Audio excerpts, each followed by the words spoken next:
Yes, നമ്മളിന്ന് discuss ചെയ്യാൻ പോകുന്നത് ന്യൂക്ലിയർ എന്നുള്ള ചാപ്റ്ററാണ്. സോ എല്ലാവരും ഈ ചാപ്റ്റർ ഏകദേശം ഒന്ന് റിവൈസ് ചെയ്ത് ഒന്ന് സെറ്റായിട്ട് നിൽക്കുമായിരിക്കുമല്ലോ അല്ലേ? യെസ്.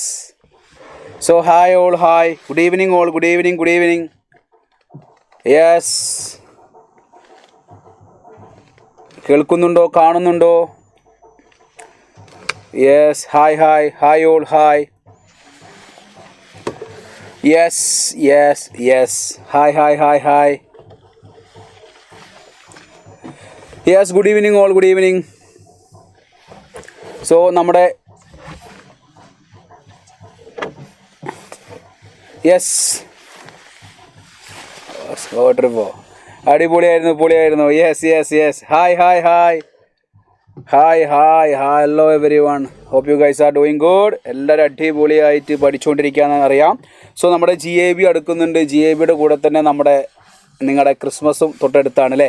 മറ്റന്നാൾ ക്രിസ്മസുമാണ്. So yes yes yes yes. So എല്ലാവരും അടിപൊളിയായിട്ട് പഠിക്കുമായിരിക്കും. സോ നമുക്ക് എന്ത് ചെയ്യാം, നമുക്ക് ക്ലാസ്സിലേക്ക് മൂവ് ചെയ്യാം. സോ ന്യൂക്ലിയർ എന്നുള്ള ചാപ്റ്ററിൽ നിങ്ങൾ ആദ്യം തന്നെ മനസ്സിലാക്കി വെക്കുക, ഓൾമോസ്റ്റ് ഈ ചാപ്റ്ററിൻ്റെ പകുതി ടീം, പകുതി ഏരിയ, പകുതി ഭാഗത്തോളം നിങ്ങൾ എന്തായിട്ടുണ്ട്, ചാപ്റ്ററിനെടുത്ത് ഒഴിവാക്കിയിട്ടുണ്ട്. അതായത് law of radio active decay, അതേപോലെ തന്നെ ഹാഫ് ലൈഫ്, മീൻ ലൈഫ്, അതുമായി ബന്ധപ്പെട്ട ചോദ്യങ്ങളായിരുന്നു കൂടുതൽ വരാറ്. പക്ഷേ ആ ചോദ്യങ്ങളൊക്കെ എടുത്ത് ഒഴിവാക്കിയത് കൊണ്ട് ഇന്ന് എടുക്കാൻ പോകുന്ന ടോപ്പിക്ക് നിങ്ങൾ നല്ല വൃത്തിയിൽ ശ്രദ്ധിച്ചോളാം. It's very very important. So എല്ലാവരും റെഡിയല്ലേ? സോ നിങ്ങളെല്ലാവരും ഓക്കെ ആണെങ്കിൽ ഒരു തംസപ്പ് ഇട്ടേ, നമുക്ക് ക്ലാസ് സ്റ്റാർട്ട് ചെയ്യായിരുന്നു. നിങ്ങളെല്ലാവരും റെഡിയായി കിടക്കുകയാണെങ്കിൽ ഒരു തംസപ്പ് ഇട്ട് എല്ലാവരും ഒരു തംസപ്പ് ഇട്ട് എന്നാൽ ഞാൻ ക്ലാസ് അങ്ങ് സ്റ്റാർട്ട് ചെയ്യും. സോ ഈ ചാപ്റ്റർ നമ്മളിന്ന് പഠിച്ച് സെറ്റാക്കും. എല്ലാവരും റെഡിയാണല്ലോ? യെസ്. എല്ലാ മക്കളെ എല്ലാവരും സെറ്റല്ലേ? Yes yes yes yes. Hi hi hi, hello everyone, hi. So നമ്മൾ സ്റ്റാർട്ട് ചെയ്യാൻ പോവാണേ. Yes yes yes yes yes yes yes, everyone is ready. So നമ്മൾ എന്തിനു കിടക്കുന്നു? So first of all composition. അതായത് ഒരു nucleus consist of proton and neutron ആണ്. അതായത് ന്യൂക്ലിയസ് കൺസിസ്റ്റ് ചെയ്തിരിക്കുന്നത് എന്തൊക്കെയാണ്? പ്രോട്ടോണും ഉണ്ടാവും ന്യൂക്ലിയസിൻ്റെ അകത്ത്, അതേപോലെ എന്തുണ്ടാവും, ന്യൂട്രോണും ഉണ്ടാവും. സോ പ്രോട്ടോൺ എന്ന് പറഞ്ഞാൽ പോസിറ്റീവ്ലി ചാർജ്ഡാണ്. ചാർജ് ഓഫ് പ്രോട്ടോൺ എന്ന് പറഞ്ഞാൽ മക്കളെ 1.6 × 10⁻⁻19 കൂളോമാണ്. ദെൻ മാസ് ഓഫ് പ്രോട്ടോൺ, ഇവിടെ U എന്ന് കൊടുത്തിരിക്കുന്നത് എന്താ? It is atomic mass unit, AMU എന്ന് പറയും. എന്താ പറയുക? AMU, atomic mass unit, AMU എന്ന് നമ്മൾ പറയും. ആ AMU എന്താണെന്ന് ഞാൻ പറയും. സോ ഫസ്റ്റ് ഓഫ് ഓൾ നിങ്ങൾ നോക്കൂ, അതായത് മാസ് ഓഫ് പ്രോട്ടോൺ എന്ന് പറഞ്ഞാൽ 1.00727 U, ഓർ ഇൻ കിലോഗ്രാം നമ്മൾ പറയും 1.6 × 10⁻27 കിലോഗ്രാം. അപ്രോക്സിമേറ്റ്ലി നമുക്ക് പറയാൻ പറ്റും 1.6 × 10⁻27 കിലോഗ്രാം ആണ് നമ്മുടെ പ്രോട്ടോണിൻ്റെ മാസ് എന്നുള്ള കാര്യം മക്കൾ ഓർത്ത് വെക്കുക. ദെൻ ന്യൂട്രോൺ ആവുന്ന സമയത്ത് ഇതിൽ ഓൾമോസ്റ്റ് എല്ലാ കാര്യം നിങ്ങൾക്ക് അറിയാമായിരിക്കും. ഒന്ന് ഞാൻ പെട്ടെന്നൊന്ന് ഓടിച്ച് പറയുകയാണേ. നോക്കിയേ, ന്യൂട്രോൺ എന്ന് പറയുന്ന സമയം നിങ്ങൾക്കറിയാം, ന്യൂട്രോൺ എന്ന് പറയുന്ന സമയത്ത് ന്യൂട്രലാണ്. Then neutrons are chargeless ആണ്. ദെൻ മാസ് ഓഫ് ന്യൂട്രോൺ നമ്മൾ അറ്റോമിക് മാസ് യൂണിറ്റിൽ പറയുമ്പോൾ നിങ്ങൾ നോക്ക് 1.6 × 10⁻27 കിലോഗ്രാം തന്നെയാണ്. പക്ഷേ ഇതിൻ്റെ രണ്ടിൻ്റെയും ഡിഫറൻസ് നോക്കുമ്പോൾ little bit mass of neutron കുറച്ചും കൂടി, മാസ് ഓഫ് ന്യൂട്രോൺ കുറച്ചും കൂടി വലുതാണെന്ന് നിങ്ങൾക്ക് തോന്നും. സോ നിങ്ങൾ മനസ്സിലാക്കി വെക്കേണ്ടത് approximately we can say that mass of പ്രോട്ടോണും മാസ് ഓഫ് ന്യൂട്രോണും ഏകദേശം സെയിം ആണെന്നുള്ള കാര്യം നിങ്ങൾക്കറിയാം. ദെൻ ഒരു ന്യൂക്ലിയസിനെ നമ്മൾ എങ്ങനെ റെപ്രസെൻറ്റ് ചെയ്യുക? ന്യൂക്ലിയസിൻ്റെ അകത്ത് പ്രോട്ടോണും ന്യൂട്രോണുമാണ്, ന്യൂക്ലിയസിൻ്റെ പുറത്താണ് ഇലക്ട്രോൺ കറങ്ങുന്നത് എന്നുള്ള കാര്യം നിങ്ങൾക്കറിയാം. Then nucleus of element can be expressed as X = A and Z, where Z എന്ന് പറഞ്ഞാൽ മക്കളെ എന്താണ്? അറ്റോമിക് നമ്പറും A എന്ന് പറഞ്ഞാൽ എന്താണ്? മാസ് നമ്പറുമാണ്. Z എന്ന് പറഞ്ഞാൽ എന്താണ്? അറ്റോമിക് നമ്പറും A എന്ന് പറഞ്ഞാൽ മാസ് നമ്പറുമാണ്. സോ നിങ്ങൾ മനസ്സിലാക്കി വെക്കേണ്ട പോയിന്റ് ഇത്രയേ ഉള്ളൂ. First of all number of protons കണ്ടുപിടിക്കാൻ നിങ്ങൾക്ക് എന്ത് ചെയ്താൽ മതി? അറ്റോമിക് നമ്പർ നോക്കിയാൽ മതി. നമ്പർ ഓഫ് പ്രോട്ടോൺസ് നോക്കാൻ നിങ്ങൾ നോക്കിയാൽ മതി atomic number. Then number of neutrons, what is number of neutrons? Number of neutrons എന്ന് പറഞ്ഞാൽ mass number minus atomic number ആണ്. നമ്പർ ഓഫ് പ്രോട്ടോൺസ് എന്ന് പറഞ്ഞാൽ അറ്റോമിക് നമ്പർ ആണെങ്കിൽ നമ്പർ ഓഫ് ന്യൂട്രോൺ എന്ന് പറഞ്ഞാൽ mass number minus atomic number ആണെന്നുള്ള കാര്യം നിങ്ങൾ മനസ്സിലാക്കി വെക്കുക. ദെൻ ഫോർ എക്സാമ്പിൾ ഞാൻ പറയുന്നു സോഡിയം 11 and 23. നിങ്ങൾ പറയൂ ഇതിൻ്റെ നമ്പർ ഓഫ് പ്രോട്ടോൺസ് എത്രയാണ്, നമ്പർ ഓഫ് ന്യൂട്രോൺസ് എത്രയാണ്, പറയടാ. What is number of proton here? വേഗം പറ. What is number of proton here? ഇത് നമ്മൾ പെട്ടെന്ന് റിവൈസ് ചെയ്ത് പോവുകയാണ്. നിങ്ങൾ എൻ്റെ കൂടെ തന്നെ പഠിച്ച എല്ലാ കാര്യങ്ങളും ഓർത്തെടുത്ത് പറയണം. Okay. So number of proton എത്രയാ? What is number of proton here? Number of proton എന്ന് പറഞ്ഞാൽ എത്രയാണ് വരിക? നമ്പർ ഓഫ് പ്രോട്ടോൺ എന്ന് പറഞ്ഞാൽ അറ്റോമിക് നമ്പർ ആണ്. What is atomic number here? Atomic number will be 11 ആയിരിക്കും. നമ്പർ ഓഫ് ന്യൂട്രോൺ എന്ന് പറയാൻ എന്താ? Mass number minus atomic number അല്ലേ? A minus 10, 23 minus 11, that will be 12 എന്ന് നിങ്ങൾക്ക് പറഞ്ഞൂടെ മക്കളെ? അത് ക്ലിയർ അല്ലേ? ആ പറഞ്ഞ സാധനം ക്ലിയർ അല്ലേ? യെസ്, അതിൽ ആർക്കും സംശയമില്ല എന്ന് വിചാരിക്കുന്നു. ദെൻ ക്ലാസിഫിക്കേഷൻ ഓഫ് ന്യൂക്ലിയസ് നമ്മൾ മൂന്നായിട്ട് പറയുന്നുണ്ട്. ഏതൊക്കെയാ? ഒന്ന് ഐസോടോപ്സ്, അതേപോലെ ഐസോബാർസ്, അതേപോലെ isotones. So what you mean by isotopes? നിങ്ങൾ പറ. അതായത് ന്യൂക്ലിയസ് നോക്കുന്ന സമയത്ത് atoms of same element having same atomic number but different mass number. Same atomic നമ്പറും ഡിഫറെന്റ് മാസ് നമ്പറും ഉള്ളതിനെ വിളിച്ച പേരെന്താ? ഐസോടോപ്പ്. ആണെങ്കിൽ സെയിം മാസ് നമ്പറും പക്ഷേ ഡിഫറെന്റ് അറ്റോമിക് നമ്പറും ഉള്ള ആളെ വിളിച്ച പേരെന്താ? ഐസോബാർ ആണ്. So what is what is isotope? Isotope എന്ന് പറഞ്ഞാൽ എന്താ? സെയിം അറ്റോമിക് നമ്പർ ആണ് പക്ഷേ ഡിഫറെന്റ് മാസ് നമ്പർ ആണ്. What is isobar? Same mass number ആണ് പക്ഷേ ഡിഫറെന്റ് അറ്റോമിക് നമ്പർ ആണ്. ആ പോയിന്റ് നിങ്ങൾക്ക് കിട്ടിയല്ലോ. ദെൻ അതേപോലെ നിങ്ങൾ നോക്കുക H1 എല്ലാത്തിനും നോക്കിക്കേ, എല്ലാം നോക്കിക്കേ. അതായത് ഇവിടെ എല്ലാത്തിൻ്റെയും അറ്റോമിക് നമ്പർ സെയിം ആയിരിക്കും. എല്ലാത്തിൻ്റെയും മാസ് നമ്പർ ഡിഫറെൻ്റ് ആയിരിക്കും. ഇതാണ് മക്കളെ isotopes. Then what is isobar? ഇവിടെ ആയിരിക്കില്ല സെയിം വരിക. എവിടെയാണ് സെയിം വരിക? മാസ് നമ്പേഴ്സ് രണ്ടാളതും സെയിം ആയിരിക്കും. മാസ് നമ്പർ മുകളിലുള്ള ആളുകളൊക്കെ സെയിം ആയിരിക്കും, പക്ഷേ അറ്റോമിക് നമ്പർ ഡിഫറെൻ്റ് ആയിരിക്കും. അതിനെ വിളിച്ച പേരാണ് എന്ത്? Isobar. Then what is isotones? എന്താണ് isotones? Yes, what is isotones? ഐസോടോപ്പും ഐസോബാറും പഠിച്ചു. എന്തായിരുന്നു isotope? Same atomic number different mass number. ഐസോബാറോ? Same mass number but different atomic number. Then what is isotones? Same number of neutrons ആണ്. Same number of neutrons ആയിരിക്കും. അങ്ങനെയായിരിക്കും same number of neutrons വരിക. നോക്കുക എങ്ങനെയാണ് നമ്മൾ സെയിം നമ്പർ ഓഫ് ന്യൂട്രോൺസ് നോക്കുക. ഈ H13 ഈ He24 നോക്കുമ്പോൾ ഇതിൻ്റെ ന്യൂട്രോൺസിൻ്റെ എണ്ണം 2 ആണ്, ഇതിൻ്റെ ന്യൂട്രോൺസിൻ്റെ എണ്ണവും 2 ആണ് അല്ലേ? സോ നിങ്ങൾ ഇവിടെ നോക്ക്, ഇവിടെ മെർക്കുറി 80 ആൻഡ് 198 കൊടുത്തിട്ടുണ്ട്. ഇവിടെ 79 അതേപോലെ 197 കൊടുത്തിട്ടുണ്ട്. സോ ഇത് രണ്ടും തമ്മിൽ മൈനസ് ചെയ്യേണ്ട ഒരു ആവശ്യമില്ല. എങ്ങനെയാണ് സെയിം ആണ് നോക്കുക? എന്ത് ചെയ്താൽ മതി അറിയാം നിങ്ങൾക്ക്? ഇവിടെ 198 ഇവിടെ 80 അല്ലേ? ഇവിടെ 198 നിന്ന് ഇവിടെ 197 ആയി. ഒന്ന് കുറഞ്ഞാൽ ഇപ്പുറത്തും ഒന്ന് കുറയണം. എന്നാൽ മാത്രമേ ഇതിൻ്റെ ഡിഫറൻസ് സെയിം ആവുകയുള്ളൂ. മനസ്സിലായോ? മനസ്സിലായോ നിങ്ങൾക്ക്? അത് മനസ്സിലായില്ല? എടാ, അതായത് എന്താ പറഞ്ഞിരിക്കുന്നത്? അതായത് മെർക്കുറിൻ്റെ ന്യൂട്രോൺസ് എന്ന് പറഞ്ഞാൽ mass number minus atomic number അല്ലേ? 198 മൈനസ് 80 ചെയ്താൽ മതി. അപ്പോൾ ഞാനിത് ചെയ്ത് കണ്ടുപിടിക്കുന്നില്ല. ഇത് രണ്ടും സെയിം ആണോ നോക്കുക. എന്താ ചെയ്തത്? ഈ 198 നിന്ന് ഇവിടേക്ക് നോക്കുമ്പോൾ ഇത് 197 ആയി. സോ ഇത് 197 ആയി കഴിഞ്ഞാൽ ഓഫ് കോഴ്സ് 80 നിന്നും ഒന്ന് കുറച്ചാൽ മതി, 79 ആവണം. സോ ഇതിൻ്റെ ഡിഫറൻസ് എന്തായിരിക്കും? സെയിം ആയിരിക്കും. ഇതൊരു മാത്തമാറ്റിക്കൽ ലോജിക്കാണ്. ഇത് വെറുതെ ചെയ്ത് നോക്കേണ്ട ആവശ്യമില്ല. ആ ഐഡിയ കിട്ടിയോ? ആ ഐഡിയ മനസ്സിലായോ മക്കൾക്ക്? മനസ്സിലായോ? അങ്ങനെയാണെങ്കിൽ നിങ്ങളിത് പറ. Which one of the following pairs of nuclear isotones? ഇതിൽ ഏതാ ഐസോട്ടോൺസിനെ വെച്ചിരിക്കുന്നത്? ഐസോട്ടോൺസ് എങ്ങനെ നമ്മൾ കണ്ടുപിടിക്കുക? ഐസോട്ടോൺസ് നോക്കുമ്പോൾ ഡിഫറൻസ് കണ്ടുപിടിക്കണം. ഈ എക്സാം ഹാളിൽ ഇരുന്നിട്ട് ഇത്രയും ആളുകൾ ഡിഫറൻസ് നമ്മൾ വെറുതെ ഇരുന്ന് ചെയ്ത് നോക്കേണ്ട ആവശ്യമുണ്ടോ? എന്ത് നോക്കുക? മാസ് നമ്പറിലെ ഡിഫറൻസ് അതേപോലെ അറ്റോമിക് നമ്പറിലെ ഡിഫറൻസ് മാത്രം ചെക്ക് ചെയ്താൽ മതി. പെട്ടെന്ന് നിങ്ങൾക്ക് ആൻസറിലേക്ക് എത്താൻ പറ്റും. ഒന്ന് ആൻസർ നോക്കിയിട്ട് പറ. വേഗം പറഞ്ഞേ. യെസ്, ഇവിടെ 74 ആയിരുന്നു, ഇവിടെ 71 ആയി. അപ്പോൾ ഇവിടെ എത്ര കുറഞ്ഞു? 3 കുറഞ്ഞു. ഓഫ് കോഴ്സ് അപ്പോൾ എന്ത് സംഭവിക്കണം? അറ്റോമിക് നമ്പറിലും 3 കുറയണം. അറ്റോമിക് നമ്പറിലും 3 കുറഞ്ഞാൽ നിങ്ങൾ നോക്ക്, 34 നിന്ന് 3 കുറഞ്ഞാൽ 31 അല്ലേ? ദാറ്റ് മീൻസ് ഇതിൻ്റെ ഡിഫറൻസ് സെയിം ആയിരിക്കും. So the answer will be option A എന്ന് പറഞ്ഞൂടെ? Answer will be option A. Yes, answer will be option A. So next one is size of nucleus. എന്താണ് size of nucleus? Nuclear size are very small and measured in fermi. So ആ idea നിങ്ങൾക്ക് മനസ്സിലായല്ലോ. First option തന്നെ നമുക്ക് ആൻസറിലേക്ക് എത്താൻ പറ്റി. ആ ഒരു ലോജിക്ക് നിങ്ങൾക്ക് കിട്ടണം എന്നുള്ള കാര്യം മനസ്സിലാക്കി വെക്കുക. ദെൻ 1 ഫെംറ്റോമീറ്റർ എന്ന് പറഞ്ഞാൽ അപ്രോക്സിമേറ്റ്ലി 10⁻⁻15 മീറ്റർ ആണ്. Then volume of a nucleus depends on number of nucleons ആണ്. What is nucleons? Number of പ്രോട്ടോൺസും നമ്പർ ഓഫ് ന്യൂട്രോൺസിനെയും എണ്ണത്തെ വിളിക്കുന്ന പേരാണ് ന്യൂക്ലിയോൺസ് എന്ന് വിളിക്കുക. അതായത് ഇവിടെ എത്ര ന്യൂട്രോൺസ് ഉണ്ട് നോക്കണേ. അതായത് ഒരു 10 ന്യൂട്രോൺസ് ഉണ്ട്, അതേപോലെ 10 പ്രോട്ടോൺസ് ഉണ്ട്. സോ ഇവരെ ഞാൻ ഇങ്ങനെ ചേർത്ത് വെക്കുന്നു.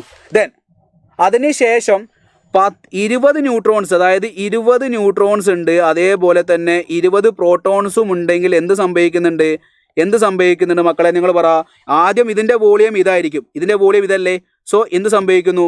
ന്യൂട്രോൺസിൻ്റെയും പ്രോട്ടോൺസിൻ്റെയും എണ്ണം കൂടുമ്പോൾ വോളിയം കൂടുന്നു. ന്യൂട്രോൺസിൻ്റെയും പ്രോട്ടോൺസിൻ്റെയും എണ്ണം കൂടുമ്പോൾ എന്ത് ചെയ്യുന്നു? വോളിയം കൂടുന്നു. വോളിയം കൂടുക എന്ന് പറയുന്ന സമയത്ത് നിങ്ങൾ മനസ്സിലാക്കി വെക്കുക, എന്താണ് വോളിയം കൂടാൻ കാരണം? എന്താ? നമ്പർ ഓഫ് പ്രോട്ടോൺസിൻ്റെയും നമ്പർ ഓഫ് ന്യൂട്രോൺസിൻ്റെയും എണ്ണം കൂടിയതല്ലേ? നമ്പർ ഓഫ് പ്രോട്ടോൺസും പ്ലസ് നമ്പർ ഓഫ് ന്യൂട്രോൺസിനെ വിളിക്കുന്ന പേരാണ് എന്ത്? Mass number. So volume is directly proportional to mass number. ന്യൂട്രോൺസിൻ്റെയും പ്രോട്ടോൺസിൻ്റെയും എണ്ണം കൂടുമ്പോൾ വോളിയം കൂടുന്നു. Volume is directly proportional to mass number. So volume is directly proportional to mass number. What is volume? ഒരു സ്ഫിയറിൻ്റെ വോളിയം എന്ന് പറഞ്ഞാൽ എന്താ? 4/3 പൈ ആർ ക്യൂബ് ആണ്. സോ ഇവിടെ കോൺസ്റ്റൻസ് എടുക്കുമ്പോൾ ആർ ക്യൂബ് വരും. So volume is directly proportional to R cube is directly proportional to mass number. So നമ്മൾ അവിടെ റിലേഷൻ ഉണ്ടാക്കി. R is directly proportional to A raise to 1/3. R is directly proportional to A raise to 1/3. There is a proportionality constant that's value is R0. So R is equal to R0 into A raise to 1/3. R0 എന്ന് പറഞ്ഞാൽ 1.2 into 10⁻⁻15 metre. എന്താണ് R0 എന്ന് പറഞ്ഞാൽ? എന്താ? 1.2 into 10⁻⁻15 metre. ഇത് normally എപ്പോഴും ചോദിക്കുന്നതാണ്. എന്താണ്? നോർമലി എപ്പോഴും ചോദിക്കുന്ന റേഷ്യോ ടൈപ്പാണ്. എന്താ റേഷ്യോ ടൈപ്പ്? അതായത് രണ്ട് ന്യൂക്ലിയസിൻ്റെ മാസ് നമ്പേഴ്സ് തരും, എന്നിട്ട് ഒരാളുടെ റേഡിയസ് തരും, മറ്റാളുടെ റേഡിയസ് കണ്ടുപിടിക്കാൻ ചോദിക്കാറുണ്ട്. സോ എപ്പോഴും റേഷ്യോ എടുക്കണം. എന്താണ് ratio? R1/R2 equal to A1/A2 whole raise to 1/3. A1/A2 whole raise to 1/3. Okay. So ആ വാല്യൂ ഒന്ന് ഓർത്ത് വെച്ചേ. R0ൻ്റെ വാല്യൂ ഒന്ന് ഓർത്ത് വെച്ചേ. 1.2 ഇൻറ്റു 10⁻⁻15. 10⁻⁻15 എന്ന് പറഞ്ഞാൽ ഫെംറ്റോമീറ്റർ ആണെന്നുള്ള കാര്യം ഓർത്ത് വെക്കുക. ക്ലിയർ ആണല്ലോ? ആ പറഞ്ഞ കാര്യങ്ങളൊക്കെ ക്ലിയർ ആണല്ലോ? സെറ്റല്ലേ മക്കളെ? ക്ലിയർ അല്ലേ? ദെൻ അങ്ങനെയാണെങ്കിൽ ഈ ഒരു ചോദ്യം നോക്ക്. ചോദ്യം എന്താ? അതായത് അലൂമിനിയത്തിൻ്റെ ന്യൂക്ലിയർ റേഡിയസ് 3.6 ഫെർമിയാണ്. അങ്ങനെയാണെങ്കിൽ കോപ്പറിൻ്റെ nuclear radius, I mean radius എത്രയാണെന്നാ ചോദ്യം. യെസ്, R0 വാല്യൂ ഓർത്ത് വെക്കുന്നത് നല്ലതാണ്. 1.2 ഇൻറ്റു 10⁻⁻15. 2 പ്രാവശ്യം പറഞ്ഞു നോക്കൂ, നിങ്ങൾക്ക് ഓർമ്മ കിട്ടും. യെസ്, ലിസൺ, ക്ലാസ് ശ്രദ്ധിച്ചിരിക്കണം കേട്ടോ. കോയിച്ചാറ്റ് ഒഴിവാക്കണേ. So R1/R2 is equal to, മക്കൾ പറ, what is R1/R2? A1/A2 whole raise to 1/3. R1/R2 is equal to A1/A2 whole raise to 1/3. What is A1? A1 എന്ന് പറഞ്ഞാൽ നമുക്കറിയാം മാസ് നമ്പർ ആണ്. അലൂമിനിയത്തിൻ്റെ മാസ് നമ്പർ 27 ആണ്. സോ 27 ഡിവൈഡഡ് ബൈ കോപ്പറിൻ്റെ mass number 64 ആണ്. 64 whole raise to 1/3. Is this important? Of course, കാരണം ഈ ചാപ്റ്ററിന് ഇതൊന്ന് ചോദിച്ചിട്ടുണ്ട്. സോ പഠിപ്പിക്കുന്ന എല്ലാ കാര്യവും ഇമ്പോർട്ടൻ്റ് ആണെന്നുള്ള കാര്യം ആദ്യമേ മനസ്സിലാക്കി വെക്കൂ. ഇത് ഇമ്പോർട്ടൻ്റ് ആണോ അത് ഇമ്പോർട്ടൻ്റ് ആണോ എന്നുള്ള ചോദ്യങ്ങളെക്കാട്ടും ബെറ്റർ ഇത് പഠിക്കാൻ വേണ്ടി ശ്രമിക്കൂ. എനിക്ക് തോന്നുന്നു അതാണ് നല്ലതെന്ന്. കാരണം ഇതാണ് ഇമ്പോർട്ടൻ്റ് എന്ന് പറഞ്ഞിട്ട് നിങ്ങൾ പഠിച്ചിട്ട് നിങ്ങളിപ്പോൾ ഫോർ എക്സാമ്പിൾ നമ്മൾ ബോർഡ് എക്സാം ഒക്കെ ചെയ്യുന്ന സമയത്ത് ഇത് നിർബന്ധമായിട്ടും ഈ ഡെറിവേഷൻ നിങ്ങൾ പഠിക്കണം എന്നൊക്കെ പറഞ്ഞ് പഠിച്ചിട്ട് എക്സാം എഴുതുമ്പോൾ ആ ക്വസ്റ്റ്യൻ വന്നിട്ടില്ലെങ്കിൽ എന്തായിരിക്കും ഫീല്? ആ ഒരു ഫീല് ഇവിടെ നമുക്ക് ഉണ്ടാക്കിയെടുക്കാൻ കഴിയില്ല. ഇത് നമ്മളെ ചാൻസ് ആണ്. നമ്മൾ ആഗ്രഹിച്ച ഡോക്ടർ ആവുക എന്നുള്ളൊരു പൊസിഷനിലേക്ക് എത്താനുള്ള ചാൻസ് ആണ്.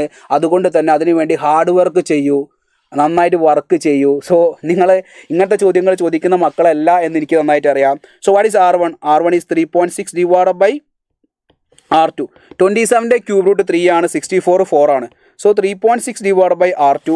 അടുത്ത സ്റ്റെപ്പിൽ R2 എന്ന് പറഞ്ഞാൽ 3.6 ഇൻറ്റു 4 ഡിവൈഡ് ബൈ 3. 3.6 എന്ന് പറഞ്ഞാൽ 1.2 divide by 4. So the answer will be 4.8. Option C is the right answer. Option C എന്ന് നിങ്ങൾക്ക് വളരെ ഈസിലി ചെയ്യാൻ പറ്റുമല്ലോ. ചെയ്യാൻ പറ്റുമെന്ന് ഞാൻ പ്രതീക്ഷിക്കുന്നു. യെസ്, ക്ലിയർ അല്ലേ? ദെൻ അങ്ങനെയാണെങ്കിൽ ഒന്ന് പെട്ടെന്ന് ഇതിന് ആൻസർ പറഞ്ഞേ. ഇപ്പോൾ നമ്മളൊന്ന് ചെയ്തു, അതേ മോഡൽ ഒരു ചോദ്യം കൂടി പെട്ടെന്ന് ചെയ്ത് തരണേ. സെയിം മോഡൽ ഒരു ചോദ്യം കൂടി, സെയിം മോഡൽ ഒന്നുകൂടി. യെസ്, സെയിം മോഡലാണ്. അതുകൊണ്ട് നോക്കണേ, അലൂമിനിയം തന്നെ, സെയിം അലൂമിനിയം. ദെൻ ഇത് 125. അപ്പോൾ എന്താ വരിക? R1 ഡിവൈഡ് ബൈ R2 അല്ലേ നമ്മൾ കണ്ടുപിടിക്കേണ്ടത്. അപ്പോൾ R2 ആകുമ്പോൾ മുകളിൽ R2 ചെയ്താൽ R2 divide by R1 is equal to A2 divide by A1 whole raise to 1/3. Yes, A2 divide by A1. What is A2? 125 divide by A1 എന്ന് പറഞ്ഞാൽ 27 whole raise to 1/3. What is 125? 125ൻ്റെ cube root എന്ന് പറഞ്ഞാൽ 5 ആണ്. 27ൻ്റെ cube root 3 ആണ്.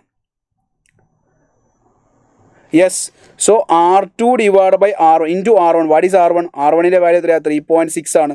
So 5 into 1.2 that will give 6 fermi. Option 2 എന്നുള്ള ആൻസറിലേക്ക് എത്താമല്ലോ. Option 2 എന്നുള്ള ആൻസറിലേക്ക് എല്ലാവരും എത്തിയല്ലോ. അപ്പോൾ ഈ രണ്ട് ടൈപ്പ് ചോദ്യം എന്താ? രണ്ടാളുകളുടെ മാസ് നമ്പർ തന്നു, അതിൻ്റെ റേഷ്യോ തന്നു, എന്നിട്ട് നിങ്ങളോട് ഒരാളുടെ റേഡിയസ് കണ്ടുപിടിക്കാൻ ചോദിച്ചു. ഇനി ഒരാളെ മാസ് നമ്പർ തന്നിട്ട് മാസ് നമ്പർ കണ്ടുപിടിക്കാൻ ചോദിക്കുകയാണെങ്കിലോ, the nucleus which has 1/3 of radius of osmium, അതായത് 189 മാസ് നമ്പർ ഉള്ള ആളുടെ റേഡിയസിൻ്റെ 1/3 റേഡിയസ് ഉള്ള ആളുടെ മാസ് നമ്പർ കണ്ടുപിടിക്കാനാണ് ചോദിച്ചിരിക്കുന്നത്. നേരത്തെ തന്ന 2 ചോദ്യവും റേഡിയസ് കണ്ടുപിടിക്കാനാണെങ്കിൽ ഇപ്പം ചോദ്യം തിരിഞ്ഞു മാസ് നമ്പറായി. ഓക്കെ, വേഗം പറഞ്ഞേ. Yes, the nucleus which has radius 1/3 of the radius of osmium 189 is. അപ്പോൾ എന്താ വരിക? വേഗം പറഞ്ഞേ. സോ R1 എന്ന് പറഞ്ഞിരിക്കുന്നത് R2/3 ആണെന്ന് വിചാരിക്കൂ. So R1 divided by R2 എന്ന് പറഞ്ഞിരിക്കുന്നത് A1 divided by A2 whole raise to 1/3 ആണ്. Yes,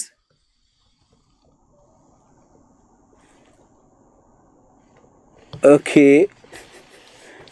So listen, R1 is equal to R2/3 ആണ്. So the nucleus which has radius 1/3 of radius R2, അതായത് A2 എന്ന് പറഞ്ഞാൽ 189 ആണ്. A1 നമുക്ക് അറിയില്ല, A1 ആണ് കണ്ടുപിടിക്കേണ്ടത്. A1ൻ്റെ റേഡിയസ് എന്ന് പറഞ്ഞാൽ R2ൻ്റെ റേഡിയസിൻ്റെ 1/3 ആണെന്ന് കാണുന്നുണ്ട്. So R1 is equal to R2/3 ആണെങ്കിൽ R1/R2 1/3 ആയിരിക്കും. So 1/3 is equal to A1/189 whole raise to 1/3 വരും. ബോത്ത് സൈഡ് നമ്മൾ ക്യൂബ് ചെയ്താൽ എന്താ കിട്ടുക? 1/27 is equal to A1 divided by 189 എന്ന് വരും. So A1 is equal to 189/27. 27 into 7 49. That means ഇവിടെ 7 ആണ് ആൻസർ വരിക. Lithium 7 is the right answer. Mass number 7 ആ കിട്ടുക. ക്ലിയർ ആണല്ലോ മക്കളെ? ക്ലിയർ ആണല്ലോ? ഓക്കെ, ക്ലിയർ ആണല്ലോ? സോ ഈ ഒരു ടോപ്പിക് എന്ന് ചോദ്യം വരുമോ എന്ന് നിങ്ങൾ ചോദിച്ചിട്ടില്ലേ? സോ വളരെ ബേസിക് ആയിട്ട് വളരെ ഈസിലി നമ്മൾ പറഞ്ഞായിരുന്നു, ന്യൂക്ലിയസിൻ്റെ volume is directly proportional to mass number, V is directly proportional to mass number, R cube is directly proportional to mass number, R is directly proportional to A raise to 1/3. 2022 NEET എക്സാമിൻ്റെ ചോദ്യം നോക്ക്. നിങ്ങൾ prepare ചെയ്യുന്നത് ഈ എക്സാമിനല്ലേ, ഈ എക്സാമിന് വന്ന ചോദ്യം നോക്ക് നിങ്ങൾ. A nucleus of mass number 189 splits into 2 nuclei having mass number 125 and 64. The ratio of radius of 2 daughter nuclei respectively. 2 ആളുകളുടെ മാസ് നമ്പർ തന്നു, അതിൻ്റെ റേഷ്യോ ആണ് ചോദിച്ചിരിക്കുന്നത്. ഇതിൻ്റെ ആൻസർ ആണ് നിങ്ങൾ ശരിയാക്കേണ്ടത്. ഇത്രയും നമ്മൾ പ്രാക്ടീസ് ചെയ്ത ക്വസ്റ്റ്യനിൽ നിന്ന് ഇതിൻ്റെ ആൻസർ ആണ് നിങ്ങൾ ശരിയാക്കേണ്ടത്. യെസ്, നിങ്ങൾ എന്തായാലും ശരിയാക്കുമെന്ന് എനിക്കറിയാം. Yes, of course. കമാൺ, വേഗം ചെയ്ത് ചെയ്യുന്നതൊന്ന് സ്പീഡാക്കിക്കേ. വേഗം ഒന്ന് ചെയ്ത ആൻസർ പറയൂ. യെസ്, സോ നമുക്കറിയാം R1 ഡിവൈഡ് ബൈ R2 എന്ന് പറഞ്ഞാൽ A1 divide by A2 whole raise to 1/3 അല്ലേ? A1 125 ആണ്, A2 64 ആണ്. ഇതിൻ്റെ ക്യൂബ് റൂട്ട് എടുക്കുമ്പോൾ 125ൻ്റെ ക്യൂബ് റൂട്ട് 5ഉം 64ൻ്റെത് 4ഉം. Answer will be 5:4. ഡയറക്റ്റ് അല്ലേ കിട്ടിയിരിക്കുന്നത്. സോ ഈ ചോദ്യം കണ്ടോ നിങ്ങൾ? 2022 വന്ന ചോദ്യമാണ്. 2022 ചോദ്യമാണ്. ഈ ചോദ്യം നിങ്ങൾക്ക് ചെയ്യാൻ പറ്റിയോ? സോ ഈ ടോപ്പിക്ക് ഇമ്പോർട്ടൻ്റ് ആണെന്ന് ഇപ്പോൾ മനസ്സിലായെന്ന് ഞാൻ പ്രതീക്ഷിക്കുന്നു. യെസ്, ക്ലിയർ അല്ലേ മക്കളെ? ക്ലിയർ അല്ലേ? യെസ്. നെക്സ്റ്റ് ഇവിടെ നിന്ന് ചോദിക്കാൻ പോകുന്ന ഏരിയ. സോ ഫസ്റ്റ് നിങ്ങൾക്ക് റേഡിയസ്, അതായത് വോളിയം, അതായത് റേഡിയസും അതേപോലെ മാസ് നമ്പറും. ജെ ബി സാറിൻ്റെ ഉള്ളവർക്ക് ഇതൊക്കെ വിത്തിൻ 10 സെക്കൻഡ് തന്നെ ചെയ്യാം. അങ്ങനെ ചെയ്യാൻ പറ്റണം, അല്ലെങ്കിൽ ജെ ബി സാറ് വല്ല താന്നു പോയില്ലേ. അതുകൊണ്ട് നിങ്ങൾ 10 സെക്കൻഡ് കൂടി ചെയ്ത് ജെ ബി സാർ ഉഷാറാക്കി വെക്കണം. That's A point. സോ നിങ്ങൾ മനസ്സിലാക്കി വെക്കുക. So R1/R2 is equal to A1/A2 all raised to 1/3. A1 125 ആണ്, A2 64 ആണ്. ചെയ്യാൻ പറ്റുമല്ലോ? Yes, of course. സൈലത്തിലെ എല്ലാ മക്കൾക്കും ഇത് വളരെ ഈസിലി 10 സെക്കൻഡ് വേണ്ടെന്നാണ് ഞാൻ മനസ്സിലാക്കുന്നത്. 10 സെക്കൻഡിക്ക് ഒന്ന് ക്വസ്റ്റ്യൻ വായിക്കാൻ വേണ്ടി വേണം. അതിനുശേഷം ഓപ്ഷൻ ഇങ്ങനെ നോക്കി മാർക്ക് ചെയ്യാനും വേണം. കറക്കി കുത്താനല്ല ഞാൻ പറയുന്നത്, ചെയ്തിട്ടാണ് ഞാൻ പറയുന്നത്. Okay, so what is nuclear density? എന്താണ് nuclear density? Nuclear density is independent of A and Z. എന്താണ് ന്യൂക്ലിയർ ഡെൻസിറ്റി? ന്യൂക്ലിയർ ഡെൻസിറ്റിയുടെ ഇക്വേഷൻ മാസ് ഡിവൈഡഡ് ബൈ വോളിയമാണ്. So it is same for all atom. ഇതിൻ്റെ വാല്യൂ നിങ്ങൾ by heart പഠിച്ചു വെക്കണേ. Nuclear density is approximately 2.3 into 10 raised to 17 kilogram per meter cube. So 2.3 into 10⁻17 kilogram per metre cube. ആ statement നോക്കിക്കേ, nuclear density is independent of A and Z. അതായത് atomic നമ്പറിനെയും mass നമ്പറിനെയും depend ചെയ്യില്ല. Nuclear density is independent of atomic number and mass number. അത് എല്ലാവർക്കും ഒരേപോലെ ആയിരിക്കും. Nuclear density is approximately the value by heart അടിച്ചേ. യെസ്, നിങ്ങൾ ആരെ പിള്ളേരാണെങ്കിലും പഠിച്ചാൽ മതി, ദാറ്റ്സ് ഇറ്റ്. ഓക്കെ, പഠിച്ച് റിസൾട്ട് വാങ്ങി വന്നാൽ നിങ്ങൾ സൈലത്തിൻ്റെ പിള്ളേർ. Okay okay right. നോക്കിക്കേ, NCERT എക്സാമ്പിളാണ്, NCERTയിൽ നിന്നുള്ള ചോദ്യമാണ്. അതായത് given the mass of iron nucleus is 55.85 U and mass number is 56. Find the nuclear density. Nuclear density കണ്ടുപിടിക്കാനാണ് ചോദിച്ചിരിക്കുന്നത്. ന്യൂക്ലിയർ ഡെൻസിറ്റി കണ്ടുപിടിക്കാൻ പറ്റുമോ നമുക്ക്? നമ്മൾ ബൈ ഹാർട്ട് പഠിച്ചു വെച്ചിട്ടുണ്ട്. എത്രേൻ്റെ വാല്യൂ? 2.3 ഇൻറ്റു 10⁻17. 2.3 എന്ന് പറഞ്ഞാൽ അപ്രോക്സിമേറ്റ് ചെയ്ത് പറയുമ്പോൾ നിങ്ങൾക്ക് ഒറ്റയടിക്ക് പറയാൻ പറ്റും 2.29 into 10⁻17 kilogram per metre cube. അതേപോലെ വന്ന ചോദ്യമാണ്, നോക്കുക. 2 nuclei have their mass number are in the ratio. Mass നമ്പറിൻ്റെ റേഷ്യോ 1:3 എന്ന് പറയുന്നുണ്ട്. The ratio of their nuclear density. എടാ മക്കളെ, മാസ് നമ്പറിൻ്റെ റേഷ്യോ തന്നാൽ നിങ്ങൾക്ക് റേഡിയസിൻ്റെ റേഷ്യോ കണ്ടുപിടിക്കാൻ പറ്റും. റേഡിയസിൻ്റെ റേഷ്യോ കണ്ടുപിടിക്കാനാണ് ചോദിച്ചിരിക്കുന്നത്. എന്താ ചോദിച്ചിരിക്കുന്നത്? ഡെൻസിറ്റിയുടെ റേഷ്യോ. എല്ലാ ആറ്റത്തിനും ഡെൻസിറ്റി സെയിം അല്ലേ? എല്ലാ ആറ്റത്തിനും ഡെൻസിറ്റി സെയിം ആണെങ്കിൽ ദ റേഷ്യോ എന്തായിരിക്കും? 1:1. Answer will be option 2. Yes. അപ്പോൾ തുടക്കത്തിൽ ഞാൻ പ്രോട്ടോണിൻ്റെയും ന്യൂട്രോണിൻ്റെയും മാസ് പറയുമ്പോൾ അറ്റോമിക് മാസ് യൂണിറ്റ് എന്ന് പറഞ്ഞ ടേം സ്പെസിഫൈ ചെയ്തായിരുന്നു. ഓർമ്മ നിങ്ങൾക്ക്? ആ അറ്റോമിക് മാസ് യൂണിറ്റ് എവിടെ നിന്ന് വന്നു? Atomic mass unit is defined as 1/12th mass of carbon 12 atom. ഇതിന് 1/12th മാസ് ഓഫ് കാർബൺ 12 ആറ്റത്തിനെ വിളിക്കുന്ന പേരാണ് എന്ത്? Atomic mass unit, 1 AMU. So അതിൻ്റെ വാല്യൂ എത്രയാണ്? 1 U is equal to 1.6 into 10⁻27 kilogram. 1 atomic mass unit is equal to 1.6 into 10⁻27 kilogram. അതായത് പ്രോട്ടോണിൻ്റെ mass approximate ചെയ്ത് തന്നെ നിങ്ങൾക്ക് ഓർത്ത് വെക്കാം. യെസ്, ഓക്കെ ആണല്ലോ. So 1 atomic mass unit is equal to 1.6 into 10⁻27 kilogram. Clear ആണല്ലോ. ദെൻ ഇവിടെ നിന്ന് ചോദിക്കുന്ന വേറൊരു പോയിൻ്റാണ്. ഇതൊരു NCERT കട്ടിംഗ് ആണ്. ഇത് നിങ്ങൾ കെമിസ്ട്രി നല്ല ഡീറ്റെയിൽ ആയിട്ട് പഠിച്ചിട്ടുണ്ടാവും. ഇതൊരു NCERT കട്ടിംഗ് ആണ്. സോ നിങ്ങൾ നോക്കണേ, അതായത് എല്ലാ എലമെൻറ്റും, എവറി എലമെൻറ്റ്, ആ NCERT സ്റ്റേറ്റ്മെൻറ്റ് നിങ്ങളൊന്ന് വായിക്കുന്നത് നല്ലതായിരിക്കും. അതായത് every element consist of A mixture of several isotope. എല്ലാ എലമെൻറ്റും ഒരു ഐസോട്ടോപ്പിൻ്റെ മിക്സ്ചർ ആയിട്ടാണ് നാച്ചുറൽ കിടക്കുന്നത്. സോ അവിടെ ഒരു ടേം നമ്മൾ പറയാറുണ്ട്, റിലേറ്റീവ് അബണ്ടൻസ്. അതായത് റിലേറ്റീവ് അബണ്ടൻസ് പറഞ്ഞിട്ടുണ്ടെങ്കിൽ ഏത് ഐസോട്ടോപ്പാണ് കൂടുതലായിട്ട് നിൽക്കുന്ന പേഴ്സൻറ്റേജ്, അതായത് എല്ലാവരും ചേർന്ന് നിൽക്കുമ്പോൾ ആരാണ് കൂടുതലായിട്ട് നിൽക്കുന്നത്, അതാണ് relative abundance. Relative abundance of different isotopes different from element to element. Chlorine ആണ് NCERTയിൽ എക്സാമ്പിളായിട്ട് പറയുന്നത്. ഈ ഒരു എക്സാമ്പിൾ വെച്ച് ചോദ്യം വരാറുണ്ട്. അതുകൊണ്ട് ആ ചോദ്യം നിങ്ങൾ നോക്കണം. എന്താണ്? Chlorine for example has 2 isotopes having masses 34.98 U, അതേപോലെ 36.98 U ആണ്. അതായത് ക്ലോറിൻ്റെ 2 ഐസോട്ടോപ്സ് ആണ് എന്ത്? 34.98 U അതേപോലെ 36.98 U, which are nearly integral multiple of the masses of a hydrogen atom. The relative abundance of these isotopes are 75.4 24.6%. അതായത് ഈ 2 isotope നിൽക്കുന്ന percentage എന്ന് പറയുമ്പോൾ ഒരാൾ 75.4 ഒരാൾ 24.6% നിൽക്കുന്നത്. ഒരാൾ 75.4 ഒരാൾ 24.6% നിൽക്കുന്നത്. Thus the average mass of a chlorine atom is obtained by the weighted average mass of the 2 isotope. അപ്പോൾ ഒരു ക്ലോറിൻ്റെ ആവറേജ് മാസ് എന്ന് പറയുന്ന സമയത്ത് നിങ്ങൾ മനസ്സിലാക്കി വെക്കേണ്ട പോയിന്റ് എത്രയാണ്? ക്ലോറിൻ്റെ ആവറേജ് മാസ് എന്ന് പറയുന്നത് നിങ്ങൾ മനസ്സിലാക്കി വെക്കേണ്ട പോയിന്റ് ഇത്രയേ ഉള്ളൂ. ഈ 2 ആളുകളുടെയും ക്ലോറിൻ്റെ ആവറേജ് മാസ് എന്ന് പറഞ്ഞാൽ ഈ 2 ഐസോട്ടോപ്പിൻ്റെയും ആവറേജ് മാസ്, അതായത് ഓരോരുത്തരും നിൽക്കുന്ന പേഴ്സൻറ്റേജ് അളവാണ്. അതായത് ഒരാൾ നിൽക്കുന്നത് 75.4 ആണ്. സോ അയാളുടെ മാസ് ഇൻറ്റു അതിൻ്റെ പേഴ്സൻറ്റേജ്, അതേപോലെ മറ്റേ ആളുടെ മാസ് ഇൻറ്റു അതിൻ്റെ പേഴ്സൻറ്റേജ് ഡിവൈഡ് ബൈ 100. 100ൽ 20% ഒരാളും ബാക്കി 80% എന്ന് പറയുന്ന സമയത്ത് 20% ഉള്ള ആളുടെ വെയിറ്റും അതേപോലെ 80% ഉള്ള ആളുടെ വെയിറ്റും എന്താണ്? ആ ഒരു പോയിന്റ് നിങ്ങൾ നോക്കുക. സോ അതിൻ്റെ റേഷ്യോ എടുത്തിട്ടാണ് നമ്മൾ എന്ത് ചെയ്യുക? ആൻസറിലേക്ക് എത്തുക. സോ ക്ലോറിൻ്റെ വെയിറ്റ് എന്ന് പറഞ്ഞാൽ 35.47 U ആയിരിക്കും, which is the atomic mass of chlorine. So ക്ലോറിൻ്റെ അറ്റോമിക് മാസിലേക്ക് നമ്മൾ എത്തിയാനുള്ള കണ്ടീഷൻ എന്ന് പറഞ്ഞാൽ ദർ ഇസ് എ റിലേഷൻ. എന്താണത്?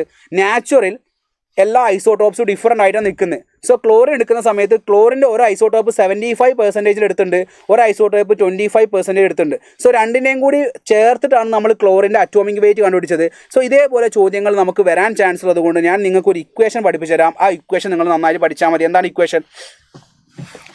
An element has, already ഒരാൾ ടൈപ്പ് ചെയ്തിട്ടുണ്ട്, അഞ്ചിൽ അത് ടൈപ്പ് ചെയ്തിട്ടുണ്ട്, very good. So an element has two isotopes with relative abundance. Relative abundance എന്ന് പറഞ്ഞാൽ പെർസെൻറ്റേജ്. ഒരാളത് x1 മറ്റേ ആളത് x2 ആണ്. വിത്ത് അറ്റോമിക് മാസസ് m1 ഒരാളത് m2 ആണ്. അപ്പം അറ്റോമിക് മാസസ് m1 m2 ആണ്. അയാളുടെ റിലേറ്റീവ് അബണ്ടൻസ് എന്ന് പറഞ്ഞാൽ പെർസെൻറ്റേജ് x1 x2 ആണെങ്കിൽ അയാളുടെ ആവറേജ് മാസ് കണ്ടുപിടിക്കാൻ ചോദിക്കാറുണ്ട്. ആ ആവറേജ് മാസിൻ്റെ ഇക്വേഷനാണ് m1x1 + m2x2 / 100. അത് പഠിച്ചേ പറ്റുള്ളൂ. എന്താണത്? m1x1 + m2x2 / 100. യെസ്, ഒന്നുകൂടി പറഞ്ഞാൽ എല്ലാവരും ഒന്ന് പറഞ്ഞു നോക്കിക്കേ, എല്ലാവരും ഒന്ന് പറഞ്ഞ് പഠിച്ചു നോക്കിക്കേ. ആവറേജ് മാസ് എന്ന് പറഞ്ഞാൽ എന്താ? m1x1 + m2x2 / 100. സോ നാച്ചുറൽ കിടക്കുന്ന ഏത് രണ്ട് ഐസോട്ടോപ്സ് എടുക്കുമ്പോഴും അതിൻ്റെ ഒരാൾ 20%, ഒരാൾ 80%. സോ അതിൻ്റെ ടോട്ടൽ വെയിറ്റ് എന്ന് പറയുമ്പോൾ രണ്ടും കൂടി നമ്മൾ റിലേറ്റീവ് ആക്കി എടുത്തിട്ടാണ് അബണ്ടൻസ് എന്ന് അതിന് പറയാം. പെർസെൻറ്റേജിന് അബണ്ടൻസ് നമ്മൾ പറയാം.